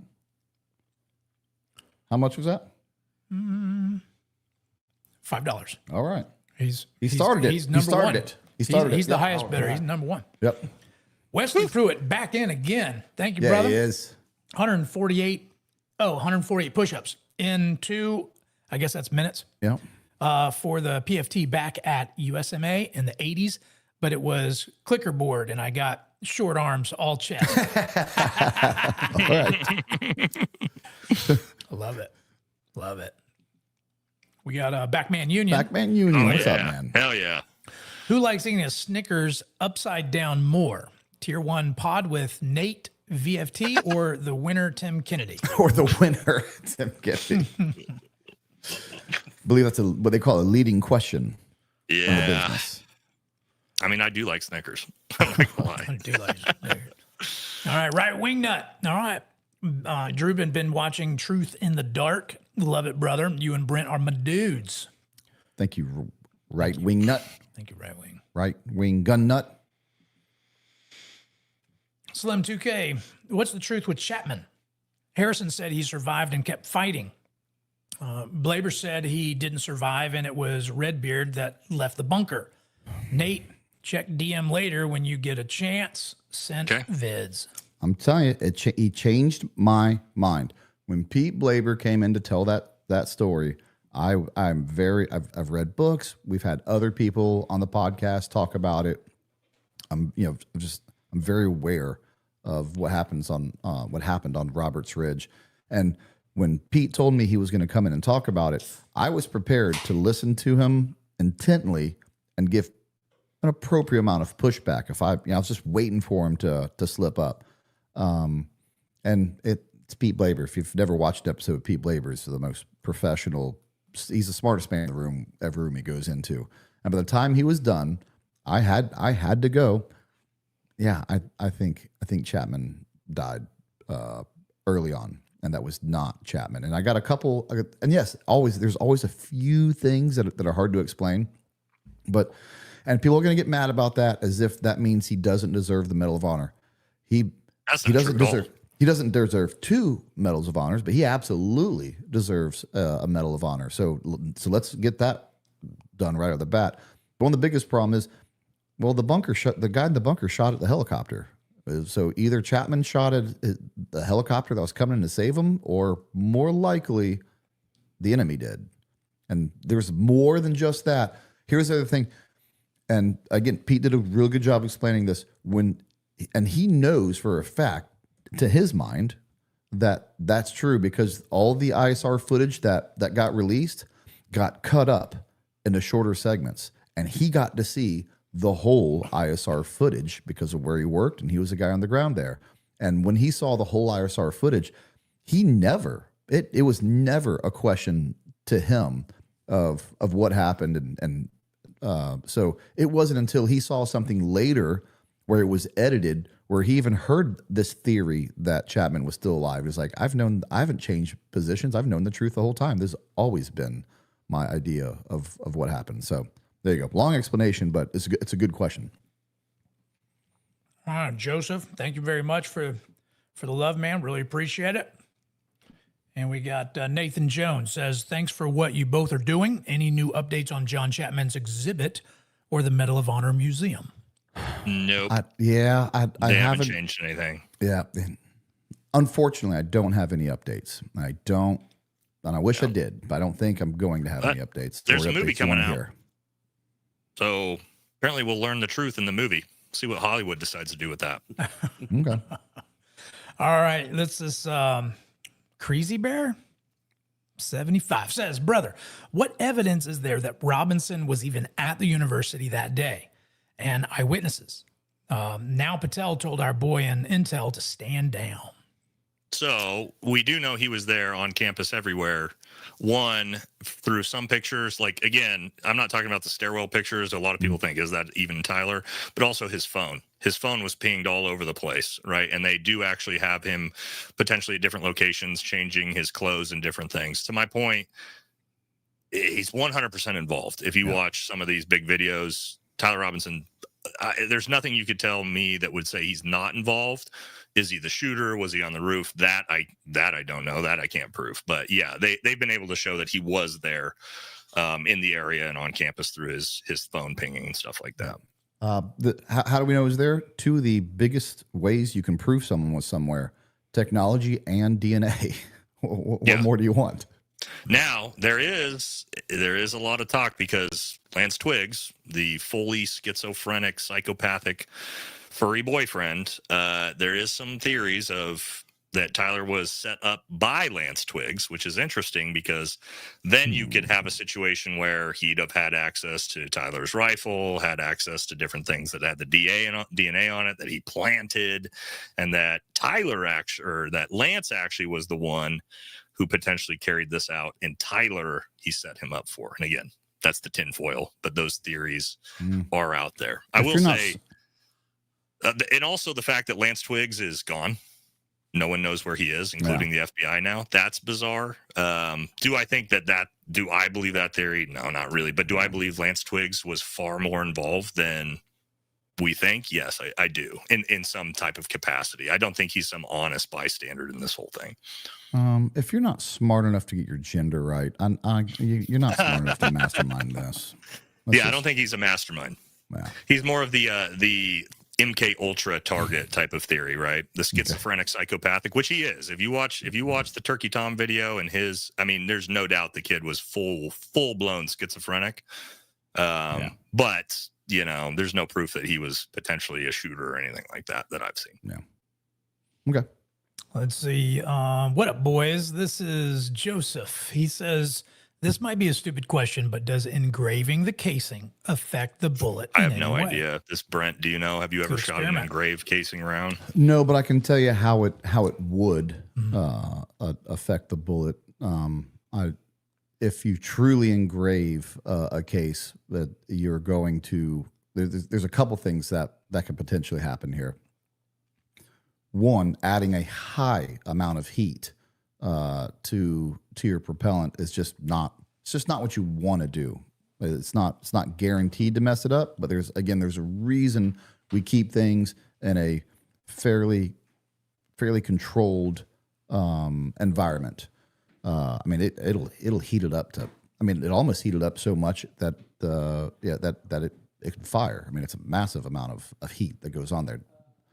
Second of all, you're going to make that casing wall even more thin, and there's the casing to bullet shells are very meticulously designed to ensure that they withstand and expand or don't to a certain way equally, so everything goes the way it should. You can't have a bullet casing with random thicknesses in walls and in random places. So it's not good. I'm just telling you. I'll tell you this, even both those things had never really gotten proven, but I believe that so much. If you asked me to go take a very important shot and you gave me one bullet with an engraved casing and one without, I'm taking the one without. Which one are you taking, Nate? I'm taking the one without 100% of the Okay. time. What I will say is we don't know the real reporting on this, because at first it was the bullets were engraved with the trans Tifa messages. Then later it came out that they believe it was Sharpied, that wasn't actually engraved, that he wrote on them in Sharpie. So that's not, again, we don't know because we haven't figured that out. Yeah. But that's up in the air. As far as I know right now, they changed it to he Sharpie wrote his stupid like video game Helldivers 2 fucking messages on. I don't know. But as far as I know, it could be either one. I don't know. We got to see him, I think, in the evidence. All right. What else you got? But how fast was that Sharpie moving? All right, let's see. Single Wide Steve says, hello, Bert, Deanna, and Natalie. Thanks for the quick FRCC shipping. Can't wait to get your cigars and coffee mañana. Heck yeah. All right. Thank you, sir. Love it. Assuming your gender. This is Lutz, WTF BBQ, says conventional 10th mountain, don't know the rest. Brent, you're going to have to help me with these letters. Recon sniper? MFRC? MFRC. I'm thinking something recon. Marine Force Recon. Force Recon. Marine Force Recon. I don't know what C means there, though. The Kirk stuff seems whack. I get so many questions about it. Also, Brent, second in SOCOM ISC, what year? 2015? 2015. Also, 10th Mountains is an Army unit, so I don't know why that would be a Marine Force Recon. So, but I don't know. I'm glad I'm not the only confused. I usually am the only one confused. All right. Huskier says, just got a notice that my FRCC bourbon is shipping. Can't wait to try it out. Great show, guys. It is good. I got an update for you guys. 10th Mountain MFRC, Multifunctional Reconnaissance Company, MFRC. There you go. Okay. There you go. Yeah. Love it. I learned something new tonight. Thank you for your service, brother. Let's see. You're a Gabe owner. All right. What scope is that behind you, Brent? Which one? Looks like a Unity on one of them. Yeah, it's got a Night Force. There you go. Night Force. In fact, funny, I didn't think about that. This gun right here with the scope, that was my that was on the table on the for coming in second place. I earned that's I got that bad boy for free. You won that? Yeah, I won that. Oh, hell yeah, dude. Yeah. That's awesome. That's where I got it from. Yep. The USASOC sniper comp. James Wood says, love you both. Nate, you've talked about shooting USPSA. Have you ever shot IDPA? I haven't shot IDPA, but yeah, I'm not that deep into USPSA. I've been doing it for about a year. I'm not that good. I'm decent. I'm like a B-class shooter. Brent, have you shot USPSA? Nope. You know how hard that actually is? No. Bro, the humble pie you get served when you first go out to shooting, because it's complicated. There's different rules, like there's strategy, there's all this to it. And you'll have like 50, 60-year-old dudes just destroy you. You know what I mean? You're like, okay. But used car awesome, salesmen that just do nothing but shoot and train. That's all they do, man. Yeah. But I enjoy it, man. Let's see. We got Bryce Woods is talking about BW, which is probably the same BW as last week, aka Arse Blaster Rob O'Neill. Doesn't do a very good job of disguising himself. Better make sure your house is clean before we tell Fox News you're drinking again. Okay, at first I was gonna say something about his disguises until I got the joke. Yeah. Remember the meme I sent you? Yes, That's so I do. funny. I mean, It's Rob, hilarious. I don't have any problems with Rob, but it's so funny that like Rob's so upset about that. He's like been tweeting like, "You guys are gonna get my family killed." It's like it's not funny, but it's like it is pretty funny that like random people who aren't involved in military stuff at all are like putting pictures of Rob O'Neill next to the Fox News guy with the mask. He's really upset about it. He's really upset about it. Yeah. And he's really adamant that, hey, like, this is like, the truth is this. And now the truth matters to you, Rob. Okay. All right. Better make sure your house is clean. It looks more like Michael Rappaport to me than it does Rob O'Neill, but it's still funny. Yeah. He's going to have to hire a maid service for that house. Bobby Lynn says we already got oil from Canada.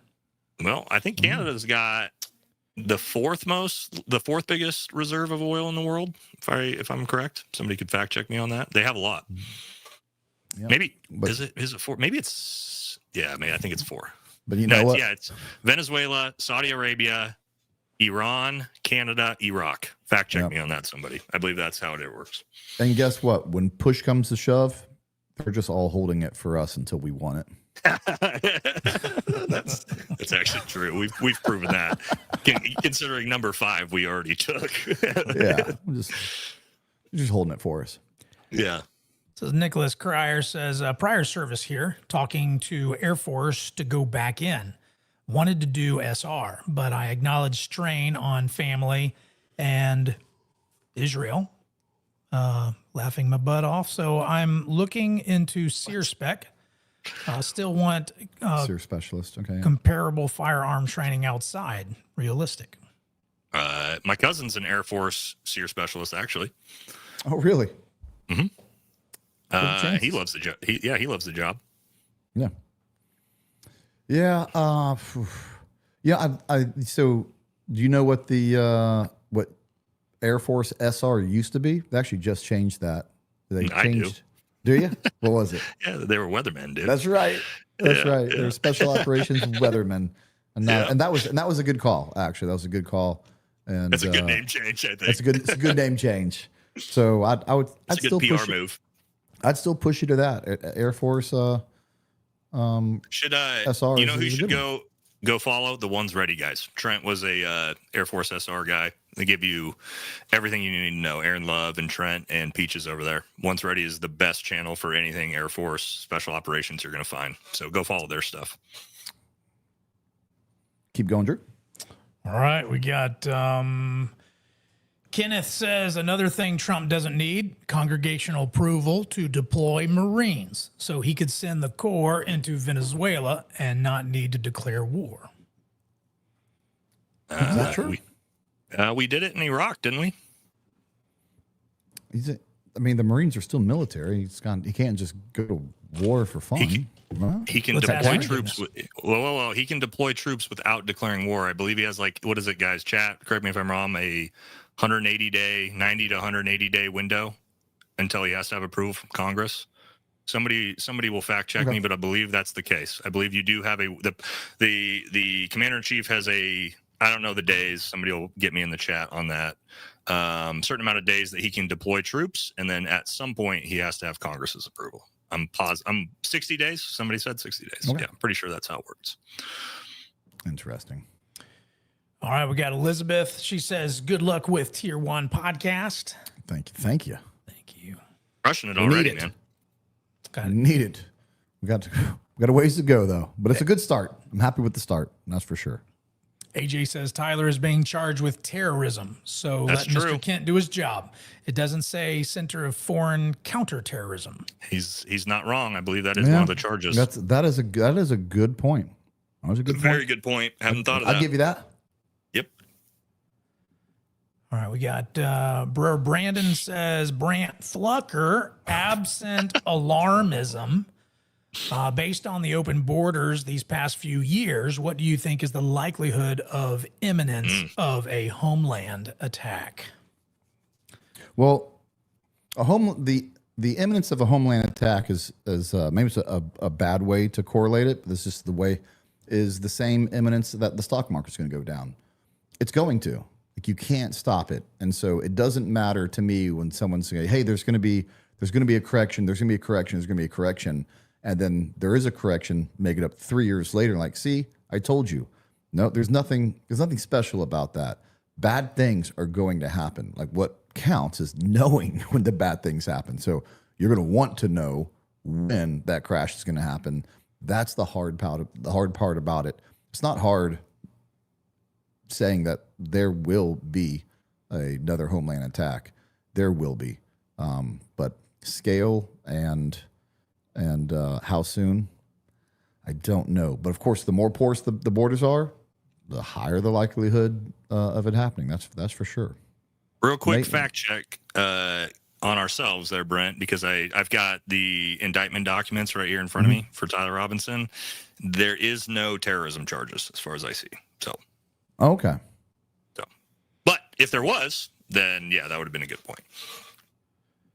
All right, we've got Slim 2K says aid to Egypt and Israel comes from the Camp David Accords by President Carter. They keep peace between each other. Egypt gives U.S. priority to Suez Canal, etc. We give billions of dollars to each of them so that they keep peace with each other. That seems like a massive grift, dude. Right. What? Yeah, and guess what? Hey, Super Chats, you need to pay me and Brent shit tons of money so that we don't fight each other.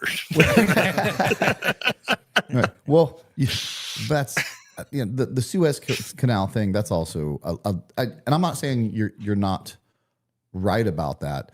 It just goes back to the useless politicians, as if that's the only way to keep that open, as by funneling massive amount. How about we do the way business always is done, and we'll pay a toll. We'll pay a toll every time we go, like everyone else. But you're not going to exploit us. But that's what we've been exploited for way too long. I'm tired of it. I agree. Old President Jimmy, he wasn't the best. Yeah. All right. Best president in history. Carter. All right, Percy, $50. Thank you very much for the love, Percy. We really appreciate it. It is needed, so we really thank you. Dumb Vita Est is back in. He's saying, my bad. The $50 was for closing song. Tithe Me by Sleeping Giant. All right. I don't know if is that Tithe Me? Or it's the tit hemi. No idea. Tithe Me. Tithe My. By Sleeping Giant. Christ is King. Well, it's got to be Tithe Me then. Christ is King. Yeah, sure. No, it is Tithemi. Oh, Tithemi? All right. Tithemi. Tithemi. I sound like I got a lisp. I'm trying to say. Sounds like something like Tithemi. Like a bad female Dodge car or something. But Anyway. All right. Thank you, Dumb. If it's okay if I call you that, I'm sorry. Dumb Vita Est. Thank you, Dumb. Doing my best. All right. What is this? Well, all right, Carl Baggett, $50. Thank you so much. Another vote for Lawyers, Guns, and Money. Oh, I just switched over to the By new song, and 7. you just put them back. Thanks for the quick sermon, Yeah. Drew. All right, good. We'll pass the offering plate later. We don't have to. You just gave $50. Thank you so much. Exactly. All right, let's close it out towards the end. No need to go too much past it. I know we're having a good time, but I can't keep Nate all night. I'm good, man. I'm 3 hours before you. It's true. I just got back from Nashville. Maybe I can't stay up all night. There you go. We're smoking cigars after this, buddy. Yeah. I didn't get my cigar before the show. So Walter Everson says, Burke and Nate, do more of these. Yeah, we should. I think we are. It's good stuff. Sure we will. Yeah. Kenny Forbes says, do you think being religious helped you be a more effective gunfighter?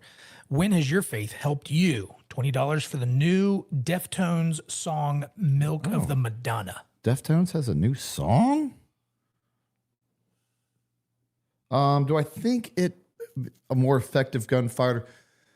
I'll say yes in one way, but then I'll have to actually say no, it didn't. And the way that it did me become a better gunfighter was I wasn't careless, but I believe God has a plan, and I felt, hey, if tonight was the night that I have to go, there's no reason to be scared about it. Send it, because you can't change it, and that has to do with my Christian belief that God is in control. However, I had plenty of friends that don't believe in God per se, and kind of had the same attitude, and allowed them to do the same thing. So I don't think that's Christian only, but there you go. Nate, what you religious at all? I am. Well, I kind of refound my faith, man, recently. Just reread the Bible for the first time in like 15 years. Heck yeah. I've gotten like super deep back into Christianity. I talked about this before. I sort of lost it after, doing some things that we do. Yeah. Kind of feeling like, why would God forgive me? Yeah.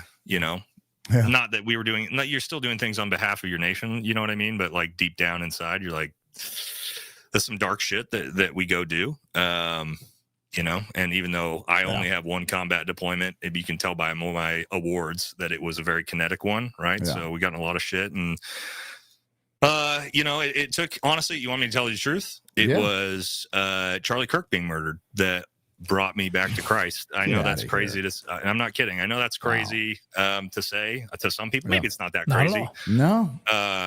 But that brought me back to Christ. He was murdered. It was like 3 days after he was murdered. I was at my kid's football game, and we were leaving, and I was sitting in the car with my wife, and I just fucking broke down in tears, dude. No idea why. I didn't know Charlie Kirk. I wasn't a fan of Charlie Kirk. I didn't follow his stuff. But just the power of it, the fact that like I watched this like good man get murdered on live TV and knew what was going to happen to his wife and kids. And I don't know, man, it hit me super hard. And I ordered the Bible the next day, started reading it every night. And I'm like super, super back into it, man. It's and I'd lost my faith for probably 15 years. So 10, 15 years. So yeah, that's where I'm at, man. I'm not saying that to like sit, be like, oh, Charlie Kirk did this. It's just, that's what brought me back. So love to hear it. I love it, Nate. Need you to be a guest on my show, man. That's the stuff I like on my show. All right, let's see. Oh, yeah. Here that B Sandman says, is it too early to start the campaign? Tucker, Cornacchia, 2028, make America manly again. We'll be the first ones that ever go on the ticket to be co-presidents. Yeah, we'll be co-presidents. We can get twice as much done. We're co-presidents. I bet you we could get 1 or 2% of the vote together. I bet we could, dude. Maybe a little bit more. Don't sell yourself short. You get double that, man. Yep. All right, Vet ran $5. Thank you, Vet. Thank you very much. Jay Grizzly says, for the plastic sheets and towels for when the anti-hero guys visit the new studio. Ooh, okay. Keep it moving. Trey Patterson, what do you guys think about retired Colonel Doug McGregor's take on the Middle East and Venezuela? I haven't heard what he said. I did. I watched his redacted episode on Venezuela, and he said a lot of the same things me and Brent did. So, well, then he's a great man. All right. Okay, let's see. Brody says, been in OSUT for the past 6 months, 11 Bravo, then to the 82nd after Airborne. Any advice for a new soldier? By the way, I sure have missed the Thursday night lives. Thought about it every week. Thank you, Brody. Nate, why don't you take this one? Can you put that back up on the screen, Drew, so I can.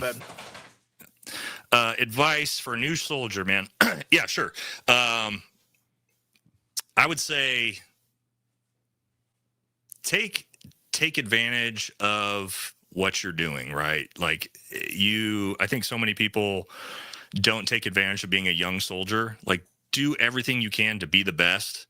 Don't worry about, like, so many people are bitching and whining and complaining. I got to go to the field. I got to do this. I got to do that. Like, take advantage of everything you're learning. Absorb everything.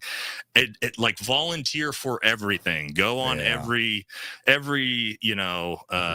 every trip, every school you can go to, man. Like, take advantage of it, because I promised if you do that, you will skyrocket yourself in the military. The military is so easy to be successful in, guys. Brent knows this. That's great advice. It's true. It's not so easy to become a Green Beret, or I'm not saying that, but like it is so easy to be successful if you're like a hard charger, man, and like you're motivated. Take advantage of it, man. You can separate yourself really easily. You can. So easy, yeah. Yep. And that's the perfect advice you just gave. The only thing I'd add on to that, which I've said before, is take pictures. Take pictures often. I didn't do nearly enough of that. And save them somewhere you'll never lose them. Yeah. I didn't do anywhere near enough of that. Yeah. Dusty O says, not keeping score, but 47 versus 1.1 thousand watching. Oh, what you got, Drew, on that? Drew, what do you got? Well, In your, I don't know, kayaks, yelling, kicking, I don't know. it's actually 43 now. It's actually 43 now. I just looked, but yeah. Oh gosh. I don't want to tell you things. So I never want you to figure. I never want you to completely figure it out. It'll ruin my fun. And I'm never not going to answer. Yeah. I'm just going to diarrhea whatever comes out of my brain there on that. Yeah. All right. You either know it or you don't. You know, it's like if you know, you know. Hey, and you know what? Some people like it because people are asking me to say "gwat." All right. There's people in the chats. They're like, when is Drew going to get a chance to say "gwat"? All right. Vet Rand says, "What's your thoughts on Glock changing models due to stupid California laws?" I mean, they got to do what they got to do to sell product, dude. California's laws are insane on firearms, man. Yeah. Insane. Like the AR-15 laws. We had an instructor come up and guest instruct one of my classes, and like, dude, I don't remember exactly what it is, but like they have to be like, I don't remember what it was, like welded shut, like you can't break them down, like it's all this crazy shit that's like not anywhere else in the country, dude. The magazine capacities are super low. So I imagine it's so that they can sell their gun in the state, because there's how many people in California? A shit ton. Yeah. All right, we've got JSK says, I want to go on TRT due to low levels, but my PD here is WA, I guess it was Washington won't allow it despite having its medical note due to policy. Go through a men's clinic? That's so weird. Why? Okay. Go through Brent's company? Yeah. Well, they said they won't allow it. Who won't allow it? You know who who's always really good about that. I mean, that's why you guys have the PBAs, and it's one of the few times where it's actually a union is a good thing.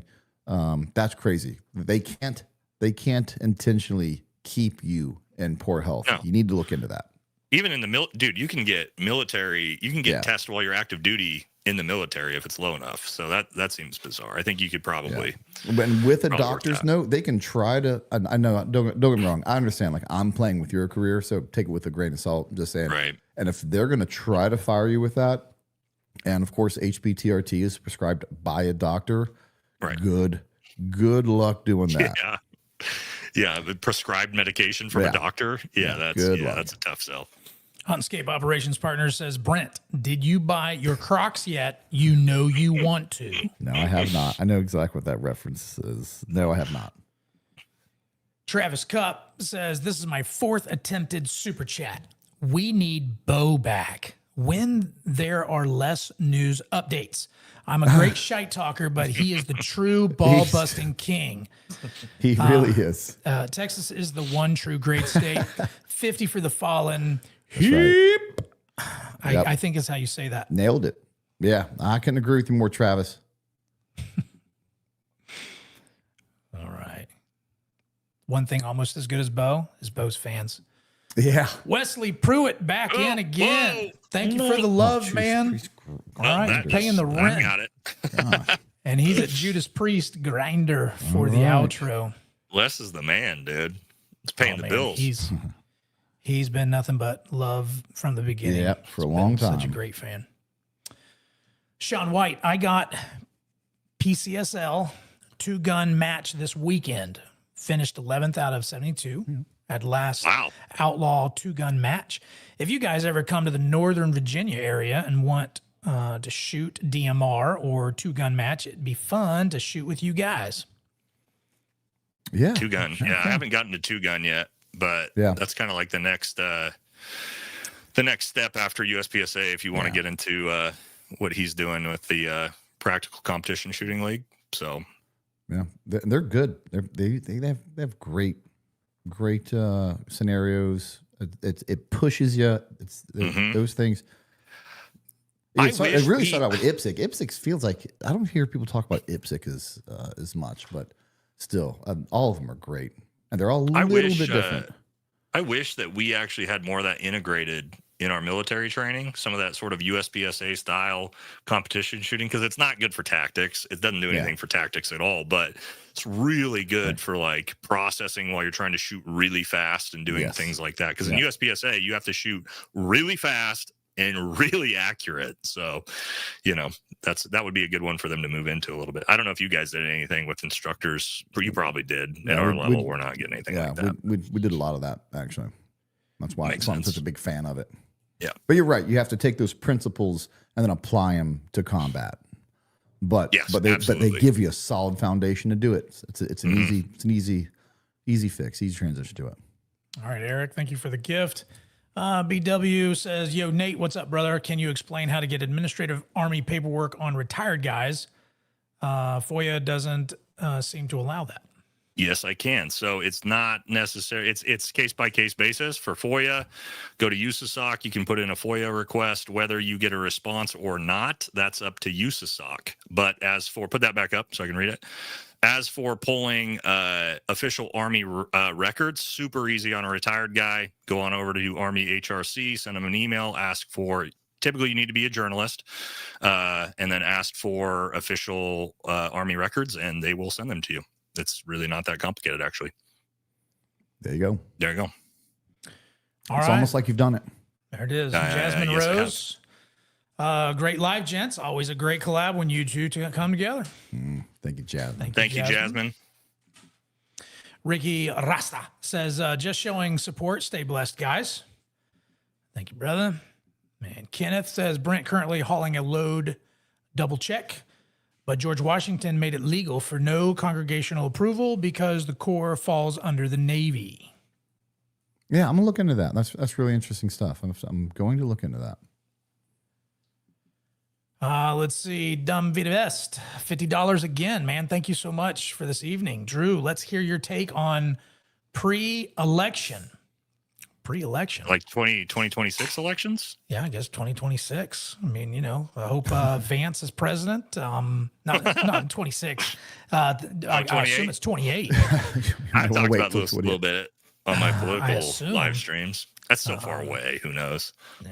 I do know who the front runners on both parties poll wise are though right now. Who is it? JD Vance, and Marco Rubio as a ticket are polling at number 1. Gavin Newsom is polling at number 2. I think AOC is near number 3. And then just threw up a little. Yeah, you got to warn somebody when you give that out. Hold on. We're talking about, I think JD Vance is they're in like the 30s. Gavin Newsom's in like the 28s. And then it like ratchets way down for anyone beyond those two. AOC's maybe in single digits. And then it gets real bad. It gets, Dwayne The Rock Johnson is in there at about 2%. And you know who's below Dwayne The Rock Johnson? And she just announced that she's potentially going to run. Who? Kamala Harris is her name. Yeah. I'm not kidding. She came back and said she's considering run again, and she's polling below The Rock at 1%. So, it's not great. Not great for Kamala. Who has been a real surprise as being a rock star. And I never thought poorly of him by any means, but I just think very highly of him right now, and that's Marco Rubio. Yeah. He is crushing it. He is doing awesome. Yeah, that Vance Rubio would be amazing. Absolutely. I think in Florida, we don't want to lose our governor, so y'all going to have a Vance and Rubio. I think you're going to see Vance Rubio versus some type. Gavin Newsom for sure, I believe, is going to be the Democrats' choice, because I think they're trying to get back towards like moderate white male. I think they've kind of figured out, like realistically, he's not moderate. Don't get me wrong, but like the perception. He pretends to be. Yeah, but I think it'll be JD Vance, Marco Rubio versus Gavin Newsom, and then potentially AOC. I think you might see an AOC VP so that they can check the diversity box, right, on the Democrat side behind a straight white male, right? If that's anytime Democrats run a straight white male that as their candidate, they have to have the diversity VP. So that's my guess between the two. No. Newsom's mismanaged California so bad. I don't know how he could do well, but there's plenty of idiots out there. Let's see. Joe Savant says, love the collab. Vet Bros, USMC 0311 here. Oh, yeah. A lot of Thank you for your conventional service. Yeah. Point Man Podcast. Do you guys know Hoopy Qualls, retired Green Beret? I don't. I'm also having to double check that that's a real name and you're not messing with us. Hoopy Qualls. Hoopy Qualls. Yeah. Okay. Did we not say it fast enough to make something funny? Yeah. Let's see. Dusty O back in says, just to hear Drew try it one more time. Ayakike. Brent, don't laugh. That sounded super racist. And Brent laughed. That sounded And Brent not laughed. good. Ayakike? I'll laugh It's a 10 good times thing out of 10. I'll laugh 10 times out of 10 times on that one. All right. Good thing we're at the end of the show, so Yeah. the algorithm's not going to hear that. Let's see. Oh, gosh. Black number 96 says, got my fresh 5-pound bag of coffee and some extra cigars for the fall weather and wearing my FRCC shirt right now. Thank you, back numbers. That's awesome. Dumb back in again. Dumb Vit. You got to tell me your name, bro. Pre-election, like Calvinist principle for salvation. Brother, you just need to go on over to Truth in the Dark and we'll talk more about that. That's not a short answer at the end of this podcast. That's above my pay grade of understanding for sure. They got a lot of things right and little things wrong. I will tell you this, that when America rebelled against England, they called it the Presbyterian Revolt. And the Presbyterian Church was started by Calvin. So that's how many Presbyterians and Calvinists that were in America at the time of the Revolution, because the English called it the Presbyterian Revolt. Wow. Nerd. Yeah. Love it, though. It's going to be a nerd. Be a nerd on history. Yeah, that's true. TBD, here's some beer money, boys. Hey, Brent, you should get Brian Gilligan on the podcast. The dude is hilarious. All right, Brian Gilligan. All right. And the last one. There we go. Is We it. made Last it. one of the All night right, we for did it. Sydney Sweeney. Marika. That's appropriate. That's Yeah, appropriate. there we go. We'll take that. I get it on. Guys, man, thank you so much. Nate, thank you. Thanks for sharing your time. Yeah, Nate. Getting on Yeah, here. brother. Getting on the show. Having cordial conversation with me. Even when you're wrong, you still hash And it I'm out wrong with a me. lot. I'm wrong a lot, and I'm fine with that. You know what I mean? Drew, you got know. anything? Well, hey guys, they got behind the scenes content and exclusive content at our Patreon. If you've never been on Patreon, go to patreon.com and search Tier1 Podcast.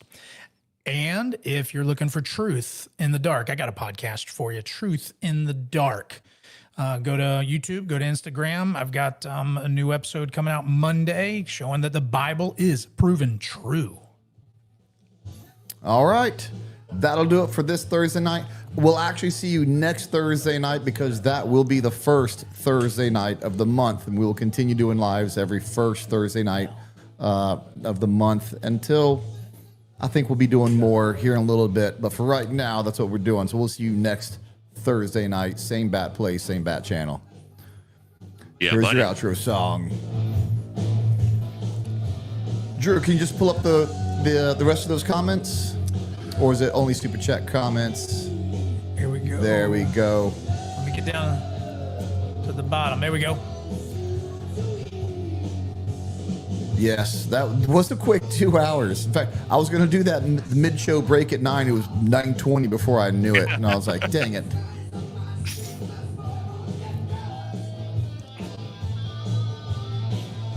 Brent's you're already at 15,000 subs. Yeah, well, Not even a real episode. Not even a real episode yet. Wow, that's big time. Is this right not there, a real brother. episode? Now lives don't count. Hasn't Brian Gilligan been arrested for being a peeping Tom on multiple occasions? Well, now I got to find that out. Well, I got to make sure what you're Before saying is you right. have him on. Yeah, that'll take him off the guest list. You don't need any more questionable sexual issue guests on the show. Yeah, or maybe that'll just change my line of questioning. Well, I got to look into this. Red Bull vodka. Did Azule inspire you to go to the unit, Brent? Venezuela, bro. That's from my second channel, the Fake Alpha Male Universe. Oh, okay. All right. Yeah. Nice. Well, now I see what you did there. I like it. Yeah. Taints out for Tucker. They're not going to let me ever live it down. Never. No. Yeah, Kevin Holland. He just doesn't like getting out there too much. But Kevin Holland's a great dude. Man. Quay. Thank you, Quay. Good to see you out here, brother. Yep, I know. I'm gonna try to get Kevin out here. Maybe I can just maybe get him to talk about other things other than his unit stuff. And he's done a lot post-military as well. And before he went to the unit, did a lot. So I'm seeing if I can talk him into it. What else we got? Bribe him. Yeah. I will bribe him. And your super chats tonight have helped. You know what? That's a 4-minute song. We've definitely had worse. But yeah, it's a 4-minute song. Usually I do 2 songs anyway, because sometimes it just gets so heated you feel like a jerk not picking the other one as well. Nate, what do you got coming up after this? Anything on the calendar? I just pump YouTube content out, man. That's what you do. Maybe a Halloween stream. Well, we got to get you on my live here.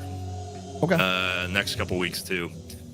We talked about doing that and then we fell apart on it. But you're busy, man. You're so much busier than me. That's what makes it hard. All I do is make YouTube content and do combatives and lift weights. That's like, and hang out with my kids and my family. That's like the best life ever right now. You know what I mean? What else is there to do?